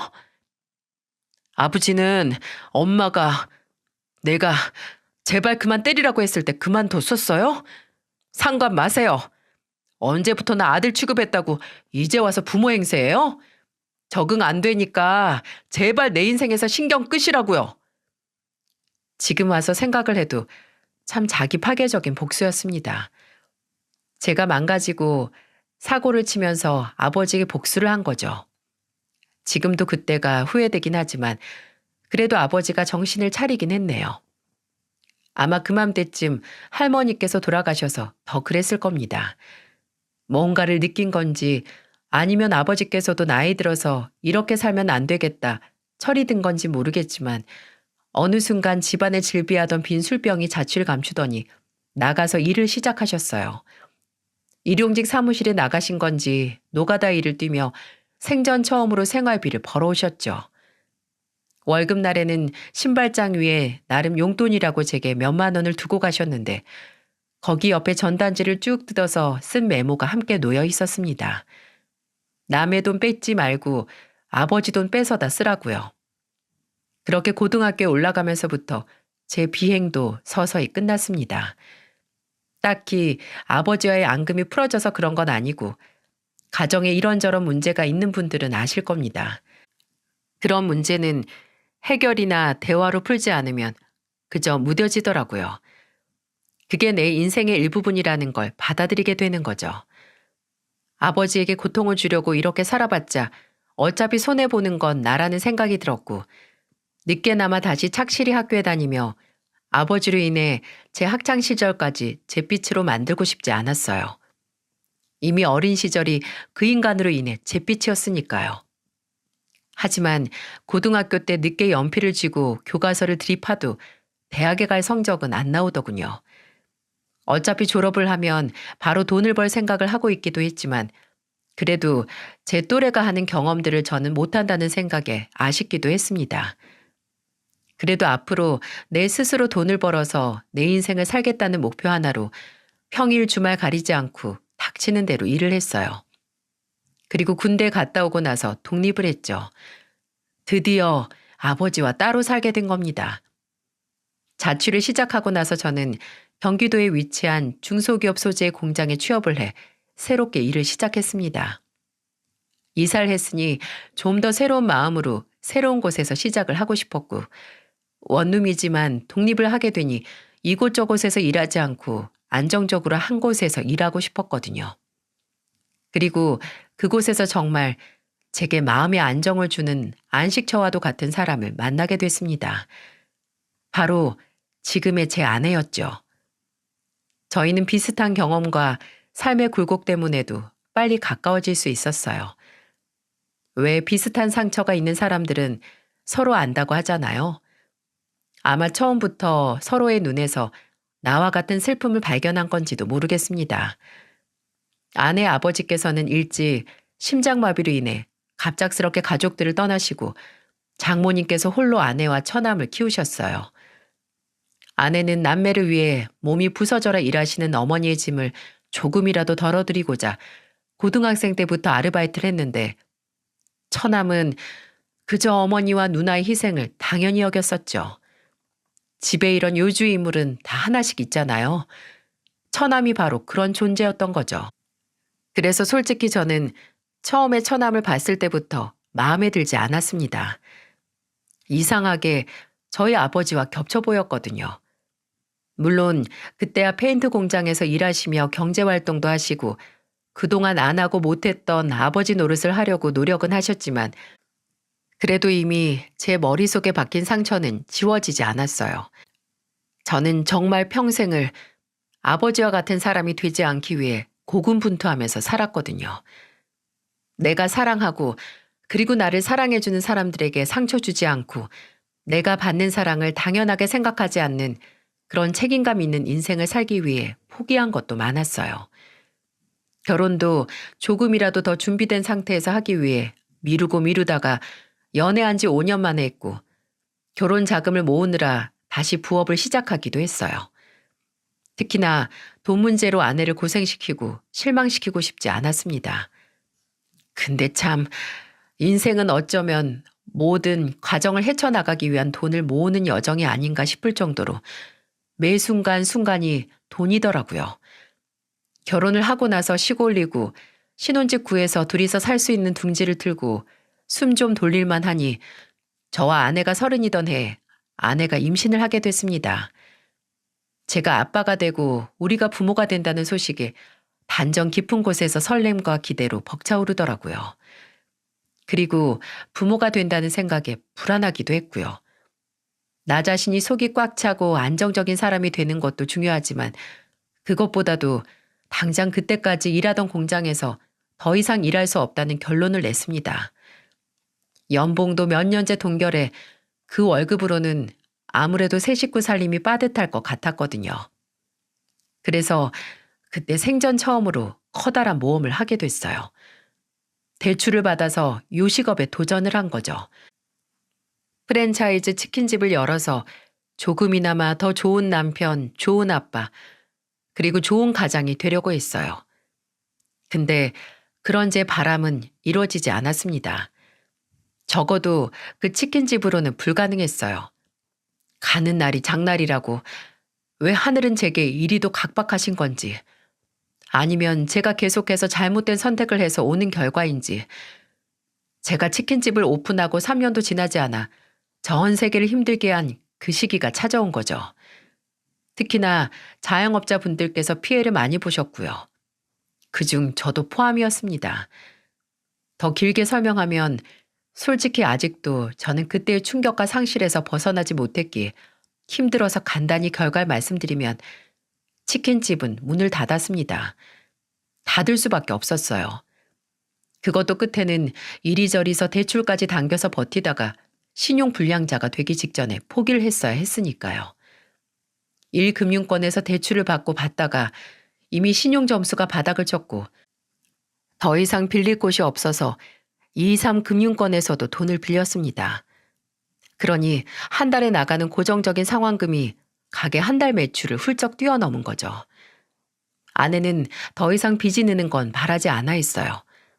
더 이상은 감당을 할 수 없다고 이제라도 가게를 정리해야 한다고요.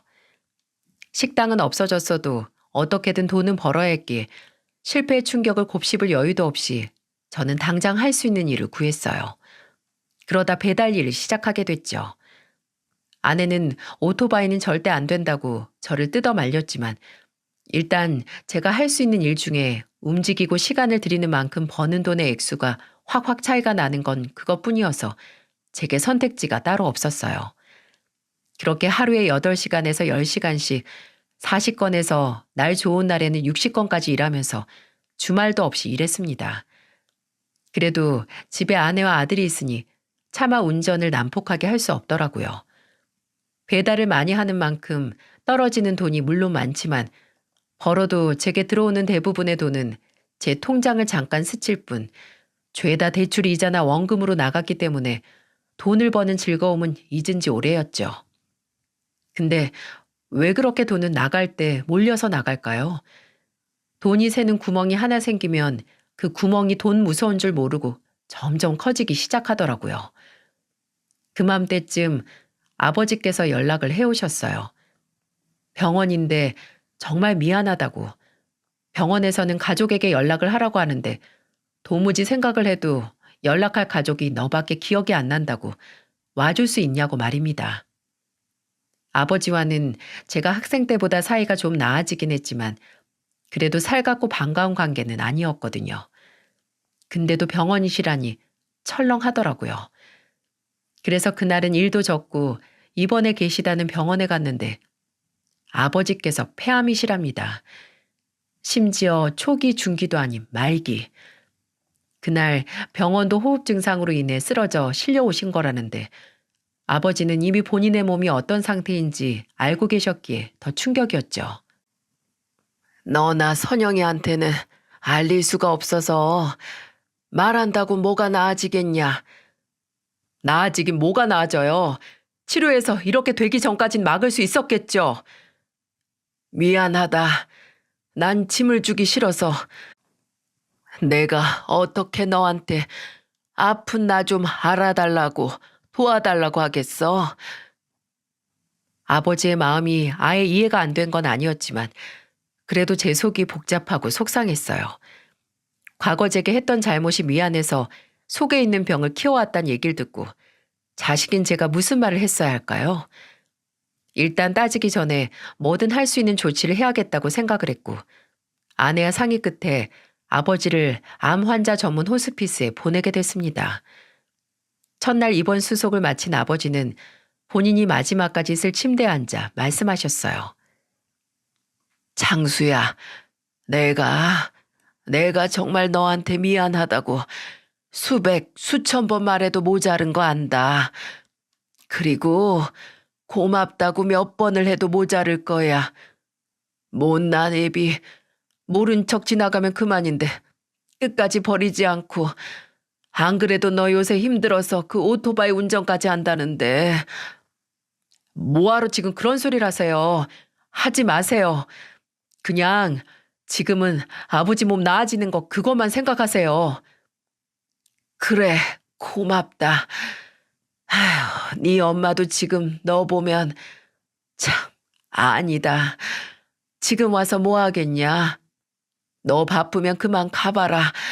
나 혼자 짐 정리할 수 있으니까. 사람이 갈 날이 다가올수록 과거 후회되는 일만 기억이 나고 미안함이 있는 사람에 대한 기억이 떠오른다고 하는데 그때는 아버지도 그렇게 시한부 판정을 받고 나서 본인이 죄를 짓고 미안한 어머니를 떠올리는 날이 맞나 싶었어요. 어머니 얘기를 좀 자주 하시기 시작했거든요. 네 엄마 생각 안 나냐? 엄마한테 하고 싶은 말 있냐? 아버지가 들어줄 테니까 해봐라. 등등 말이죠. 저는 듣기 싫다고 하고 싶은 말도 없다고 했어요. 그냥 아버지가 얼마나 후회를 하든 어머니를 입에 올리는 게 괜히 싫었거든요. 그래서 포기를 못하고 어머니 얘기를 하는 아버지에게 죽을 때 되니까 죽은 사람 생각이 나냐고 그만하라고 뾰족한 비수를 날리기도 했고요. 근데 그게 단순히 후회 때문만이 아니었더라고요. 끝이 없이 매달 고정적으로 나가는 대출 이자와 원금, 새 식구 생활비, 이제는 아버지가 계신 호스피스 입원비까지. 이건 밑빠진 독에 물을 붓는 것보다 버거운 일이었어요. 그러다가 예전에 주택담보대출 받은 게 문제가 됐어요. 대출 연체 문제로 더 이상 연체를 할 경우 집이 경매로 넘어갈 수 있다는 경고를 은행을 통해 받게 됐고 당장 유통할 수 있는 현금이 하나도 없는 와중에 이제는 아예 길거리에 나앉을 위기에 봉착했죠. 지금도 그때 그 막막하고 숨이 막힐 것 같은 기분이 기억이 납니다. 턱끝까지 물이 차올랐는데 여기서가 끝이 아니고 수면이 더 높아지는 그런 기분이었죠. 아내가 당장 처가에 어떻게든 돈을 빌려보겠다고 하는데 어찌 그럴 수 있겠어요. 당장 장모님께서도 남의 식당 나가서 일하시면서 본인 생활비 벌기도 바쁘신데 말이죠. 저는 아내에게 차마 제 입으로 꺼내기 창피하고 치욕스러운 말을 꺼냈습니다. 여보, 이런 말 당신이나 우리 성민이한테 너무 미안하고 면목 없는데 성민이 돌반지 있는 거 전당포에 맡겨서 당장 급한 만큼만 현금을 구해보는 거 어떨까? 내가 정말 뭘 해서든 우리 성민이 반지는 도로 찾아올게. 미안해 여보. 정말 정말 미안해. 아들의 돌반지까지 전당포에 맡기게 된 제가 차마 고개도 못 들고 아내에게 사과를 하니 아내는 제 등을 안아주면서 당신이 뭐가 미안하냐고 미안할 거 하나 없다고 다 우리 셋이서 살려고 이러는 건데 우리 성민이도 이해해 줄 거라고 저를 위로해 주는데 비참한 마음은 사그라들지 않았습니다. 반지를 전당포에 맡기러 가기 전날 밤에 잠든 아들과 아들의 돌반지가 담긴 케이스를 번갈아 보면서 참 많이 울었습니다. 그렇게 증오하던 무능한 내 아버지와 내가 뭐가 다른가 싶더라고요. 평생 가족을 고생시킨 아버지와 본의 아니지만 노력을 했음에도 가족인 아내를 힘들게 하는 제가 어린 아들의 돌반지마저 뺏어서 돈으로 바꾸는 아버지인 제가 뭐가 다른가 하고요. 한참을 아들을 들여다보고 미안하다고 아빠가 미안하다고 되뇌인 뒤에 새벽에 잠자리에 들렸는데 전당포 가기 전 필요한 돈이 얼마인지 계산을 해보려고 제가 통장에 남은 돈을 확인하려고 했을 때였어요. 도저히 납득이 안 되는 금액이 제 통장에 버젓이 찍혀 있는 겁니다. 그 금액은 무려 1억. 제가 제 통장에 남은 돈의 액수로 어렴풋이 기억하고 있는 돈을 제외하고 무려 1억이란 돈이 제 통장에 찍혀 있었어요. 저는 제가 아들의 돌반지를 도저히 전당포에 맡길 용기가 없어서 꿈을 꾸는 줄 알았습니다. 제가 원하는 신기루를 본다고요. 근데 몇 번을 휴대폰 은행 어플을 껐다 켜고 제 눈을 비벼도 그 금액은 달라지지 않았어요. 그리고 그 어마어마한 액수에 놀라서 미처 확인하지 못한 발신자 이름에서 1억보다 더 놀라운 글자가 찍혀 있다는 걸 발견할 수 있었습니다. 김정혜. 그 이름을 제가 어떻게 잊을 수가 있을까요? 나중에 제가 늙어서 치매에 걸리더라도 계속해서 되뇌일 그런 이름이었어요. 바로 저희 친어머니의 성함이었거든요. 이건 귀신을 본 느낌과 비슷할 거예요. 이미 30년 전에 돌아가신 어머니께서 어떻게 제게 돈을 보내실 수 있겠어요? 근데 무슨 질 나쁜 장난을 누군가가 1억이란 돈까지 써가면서 하는 게 아니라면 정말 저희, 저희 어머니께서 보냈다고밖에 생각할 수 없었죠. 저는 일단 아버지께 전화를 했습니다. 모든 아버지는 이 배우를 알고 있을 법한 단 한 사람이었으니까요. 모두가 잠든 새벽, 아버지는 잔뜩 잠긴 목소리로 전화를 받으셨어요. 여보세요. 장수냐? 갑자기 무슨, 지금 몇 시길래? 아버지, 괜히 거짓말할 생각하지 말고 똑똑히 말씀해 주세요. 혹시 아버지가 저한테 어머니 이름으로 돈 보내셨어요? 아니면 아버지 주변 사람들 중에 어머니 이름으로 저한테 돈 보낼 사람 없죠? 없겠죠? 그럼 지금 이거 미친 소리인 거 아는데 혹시 어머니가 저한테 돈 보낸 거예요? 아버지는 아무 말씀을 안 하셨습니다. 아니, 못 하셨겠죠.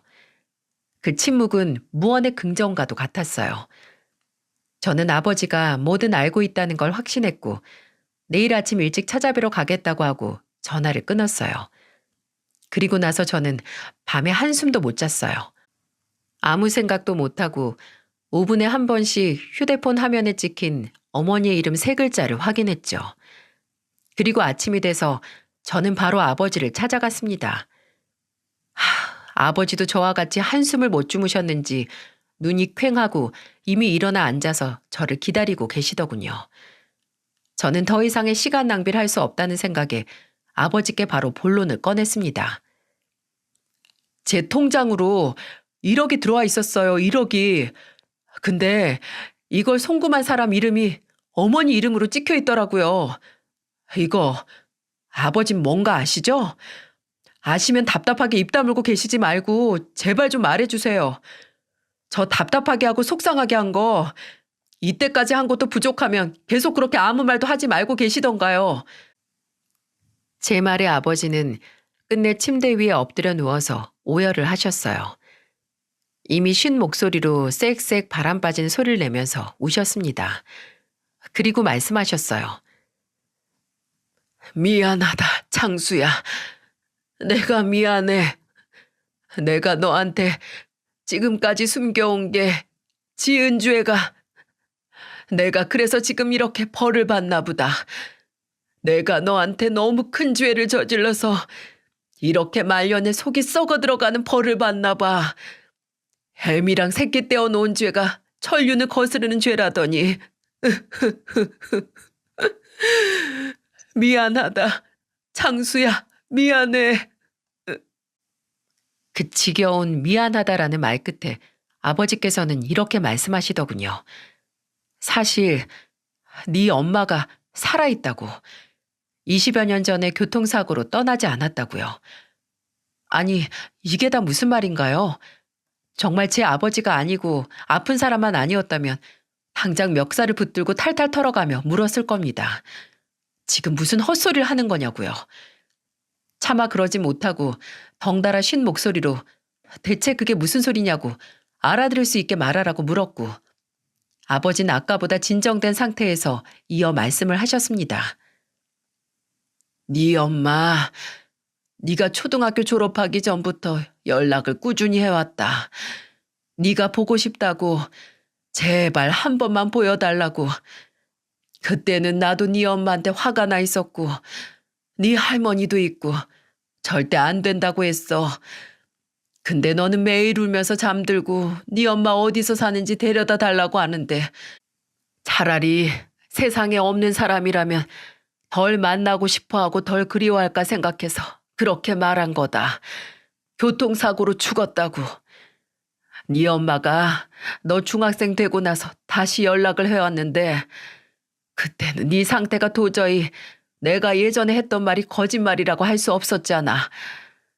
너 그때 내가 거짓말했고 네 엄마 사실 살아있었다는 거 알면 더 엇나갔을 거야. 안 그러냐? 그래서 계속 거짓말 하셨다고요? 어떻게 그래요, 사람이?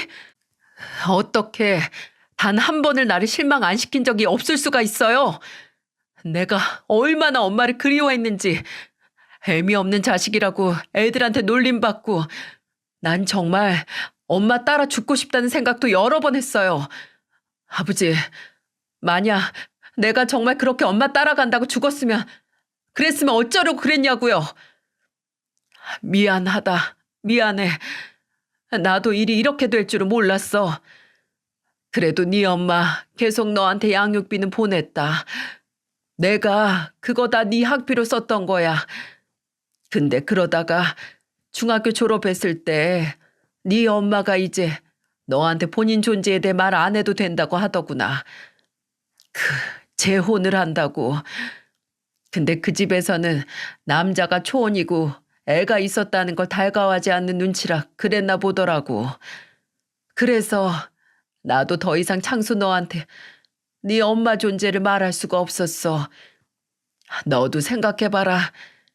네 엄마가 이혼 경력에 애까지 있다는 이유로 모든 걸 포기하고 새 출발을 못했으면 좋겠냐? 근데 요새 네가 내 병원비에 대출까지 너무 힘들어해서 그래서 그 사람한테 좀 도와달라고 연락 좀 했다. 애초에 새 출발을 할 수밖에 없게 한 사람이 누군데 저런 소리를 하는 건지. 저는 더 이상 아버지의 입을 빌려 어머니의 얘기를 듣고 싶지 않았습니다. 살아계시다면 직접 만나야 했고 제게 변명하고 설명할 게 있다면 직접 듣고 싶었어요. 그래서 아버지에게 어머니 연락처를 아시냐고 물었는데 눈길을 피하고 우물쭈물 하시는 게 알고 있는 눈치더라고요. 그래서 당장 알려달라고 말했고 아버지는 몇 번 고민 끝에 본인 휴대폰을 몇 번 만지더니 제게 휴대폰 번호 하나를 알려주셨어요. 저는 그대로 병실을 나오고 병원을 나와 제 차에 탔습니다. 그리고 몇 번 숨을 고르고 손 안에 차는 땀을 닦고 휴대폰을 연신 만지며 껐다 켰다 하다가 아버지가 주신 번호로 전화를 걸었어요. 몇 번 수신음이 가다가 이내 뚝 멈추고 낯설면서도 굉장히 낯익은 목소리가 들려왔어요. 여보세요? 여보세요? 말씀하세요. 어디서 전화하셨어요? 그 목소리는 과거 제게 저는 귀한 사람이고 우리는 손가락이 닮았다고 했던 그 목소리와 꼭 닮아 있었어요. 저는 목소리를 듣자마자 확신했어요. 아, 어머니다. 우리 어머니다 하고요. 이 소리가 갖는 추억의 힘이 참 어마어마하더라고요. 저는 목이 메어서 입을 못 대고 있다가 뭐야? 하고 막 전화를 끊으려고 하는 그 음성에 다급히 입을 열어서 말했습니다. 여보세요? 저, 아, 저예요. 저. 누가 혀를 훔쳐간 건지 머저리처럼 제 이름을 말 못하고 있는데 그때 수화기 넘어 먼저 제 이름을 부르는 소리가 들렸습니다. 너, 너 혹시 창수니? 너 창수야? 그때부터는 아무 말도 못하고 울었습니다. 잔뜩 억눌린 목소리로 숨이 넘어갈 것처럼 울었어요. 그랬더니 어머니께서는 잠시 아무 말도 안 하시다가 창수야, 잠깐 기다려라. 엄마가 10분, 아니 5분 뒤에 다시 전화할게. 라고 하며 끊으셨어요. 어머니는 정확히 3분 뒤에 다시 전화를 하셨지만 저는 그때 아주 잠깐 다시 어머니가 버려진 기분을 느낄 뻔했습니다. 어머니는 제게 전화를 하시고 몇 분을 아무 말도 못 하셨고 저도 한참 어머니의 숨소리만 듣고 있었어요. 번호는 어떻게 알았니? 아, 네 아버지가 알려주든? 아휴, 네 아버지 입원했단 얘긴 들었어. 근데 너는 혹시 무슨 일 있니? 무슨 일 있어서 전화한 거야? 제가 아픈지 궁금은 하세요? 제가 아픈지 궁금하고 어떻게 지내는지 궁금하시면 왜 먼저 연락 안 하셨어요? 아직도 아버지가 무서우세요? 돌아가신 할머니가 저 섬에다 가두고 엄마랑 못 만나게 할까봐 그래서 안 하셨어요? 창수야, 엄마는 오래 만나달라고 안 할게요. 그냥 지금 엄마 모습이 어떤지 너무, 너무 궁금해서 그래요. 저는 이제 음, 엄마 예전 모습도 잘 기억 안 나고 목소리도 잊을 뻔했어요. 그러니까 제발 딱 5분이라도 좋으니까 저한테 얼굴 보여주시면 안 돼요? 저 좀 만나주시면 안 돼요? 어머니는 몇 초간의 침묵으로 저를 고문하셨어요. 하지만 이내 그래, 그럼 이번 주 주말에 시간 정해서 만나자. 엄마도 창수 보고 싶어 라고 말씀해 주셨죠. 그 전화를 한 게 수요일이었는데 남은 목금토를 어떻게 보냈는지 모르겠네요.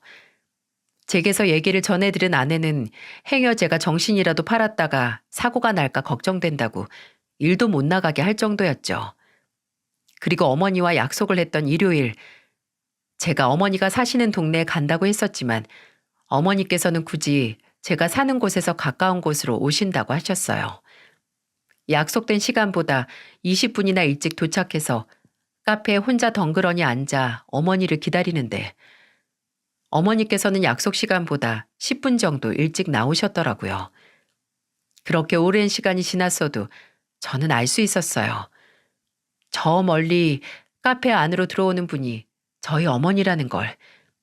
귀신도 아니고 환영도 아니고 정말 그동안 같은 서울에서 같은 공기를 마시며 살고 있으셨던 우리 어머니라는 걸 말이죠. 저는 자리에서 일어나 천천히 저를 발견해서 다가오시는 어머니를 향해 다가갔습니다. 그러다가 다리에 힘이 풀려서 볼썽사납게 주저앉았어요.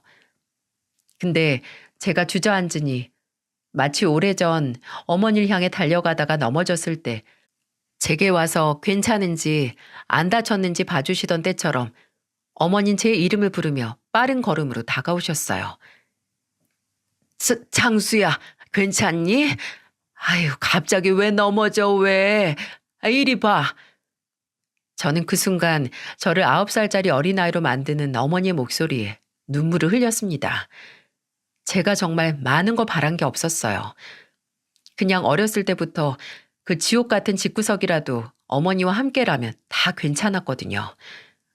어디든 어머니만 있다면 이겨낼 수 있었기에 그냥 어머니만 저를 떠나지 않길 바랐어요. 저는 본인보다 더 큰 제 어깨를 감싸 안고 일으켜 세우려는 어머니의 손을 잡고 말했습니다. 괜찮아요. 이제 괜찮아요. 어머니와 마주 앉아서 한동안 무슨 말을 꺼낼 수가 없더라고요. 아니, 분명 하고 싶은 거 묻고 싶은 게 수천 가지인데 왜 입 밖으로 나오질 않는 건지.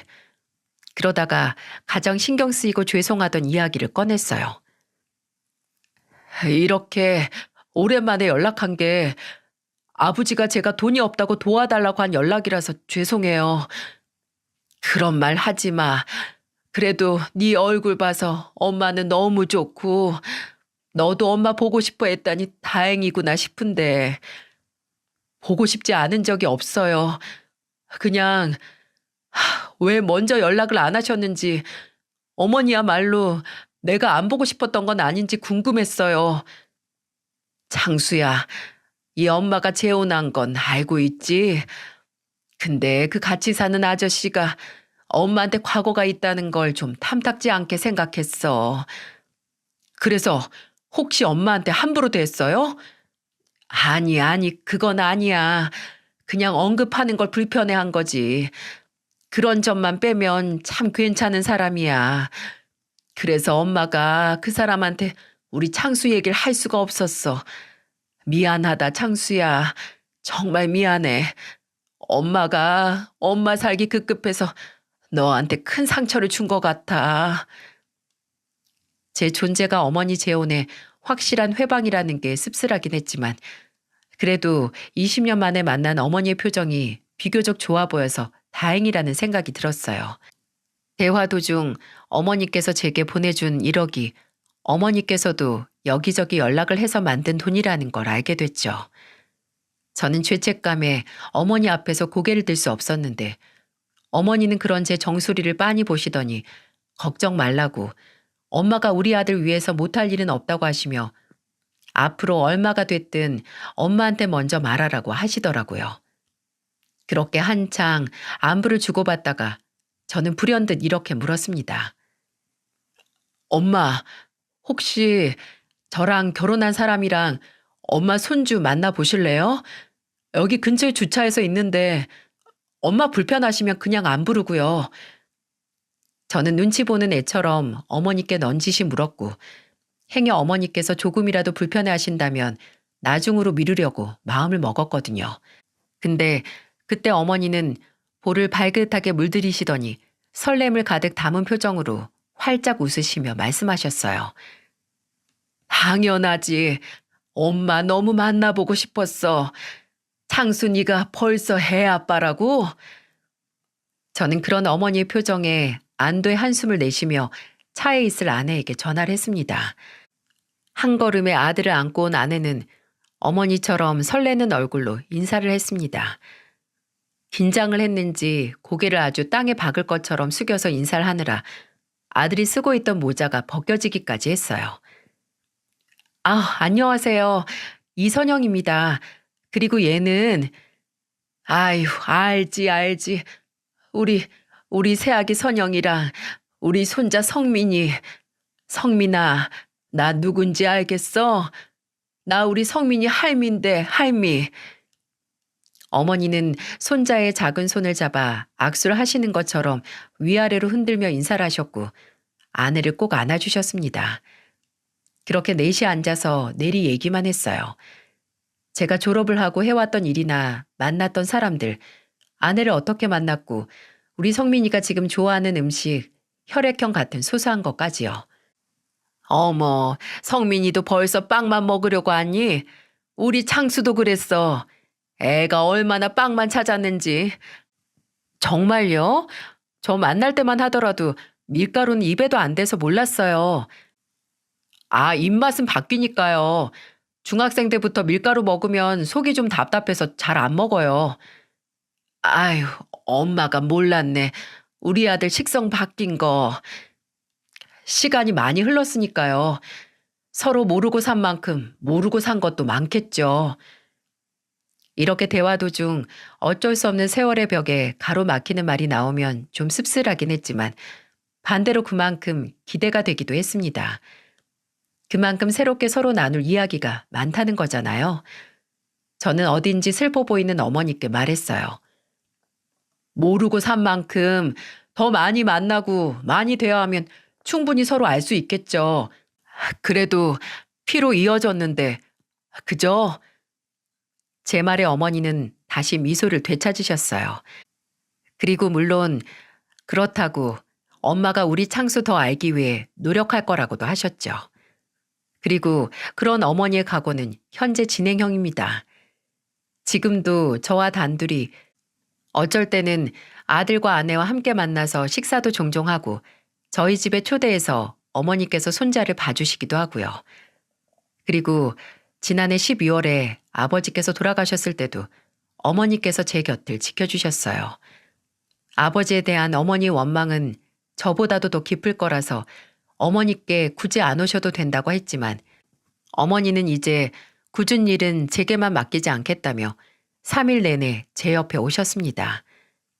근데 사실 아직 어머니 현재 가족에게는 제 존재에 대해 알리지 않았어요. 제 예상보다도 더 어머니와 함께 사시는 아저씨가 제 존재에 대해 달갑지 않게 생각하시나 봐요. 근데 솔직히 말해 신경 쓰이지 않습니다. 어머니께서 가족에게 비밀을 만들어서 불편해 하시는 것만 빼면 어머니에게 있어서 제 존재를 그 가족들에게 인정이나 확인을 받아야 하는 건 아니니까요. 뭐가 어쨌든 어머니께서는 제 어머니일 테고 저는 어머니 아들인 건 변함이 없을 거라 믿어요. 얼마 전 2월 초에 있던 제 생일날에도 어머니께서 손수 미역국에다가 갈비찜 그리고 닭발에 모래집 볶음을 해주셔서 다 같이 푸짐하게 먹었습니다. 제가 성인이 되고 아니 9살 이후에 어머니께 처음 받아보는 생일상이었는데 이제는 제가 어머니 생일상을 차려드려야죠. 앞으로 몇 번이 남았는지 알 수 없지만 이 자리를 빌어서 남은 어머니의 생일날마다 제가 함께 할 거라는 걸 다짐하고 싶습니다. 이야기를 들어주신 여러분들께 감사드립니다. 올 거라 생각하지 못했던 재회인 만큼 더 소중하게 이 관계를 지켜내 나가야겠습니다. 부디 혹시라도 사랑했던 사람과 어쩔 수 없이 이별을 해서 재회하지 못하신 분들이 계시다면 제 사연을 듣고 제 행운을 가져가셨으면 좋겠습니다.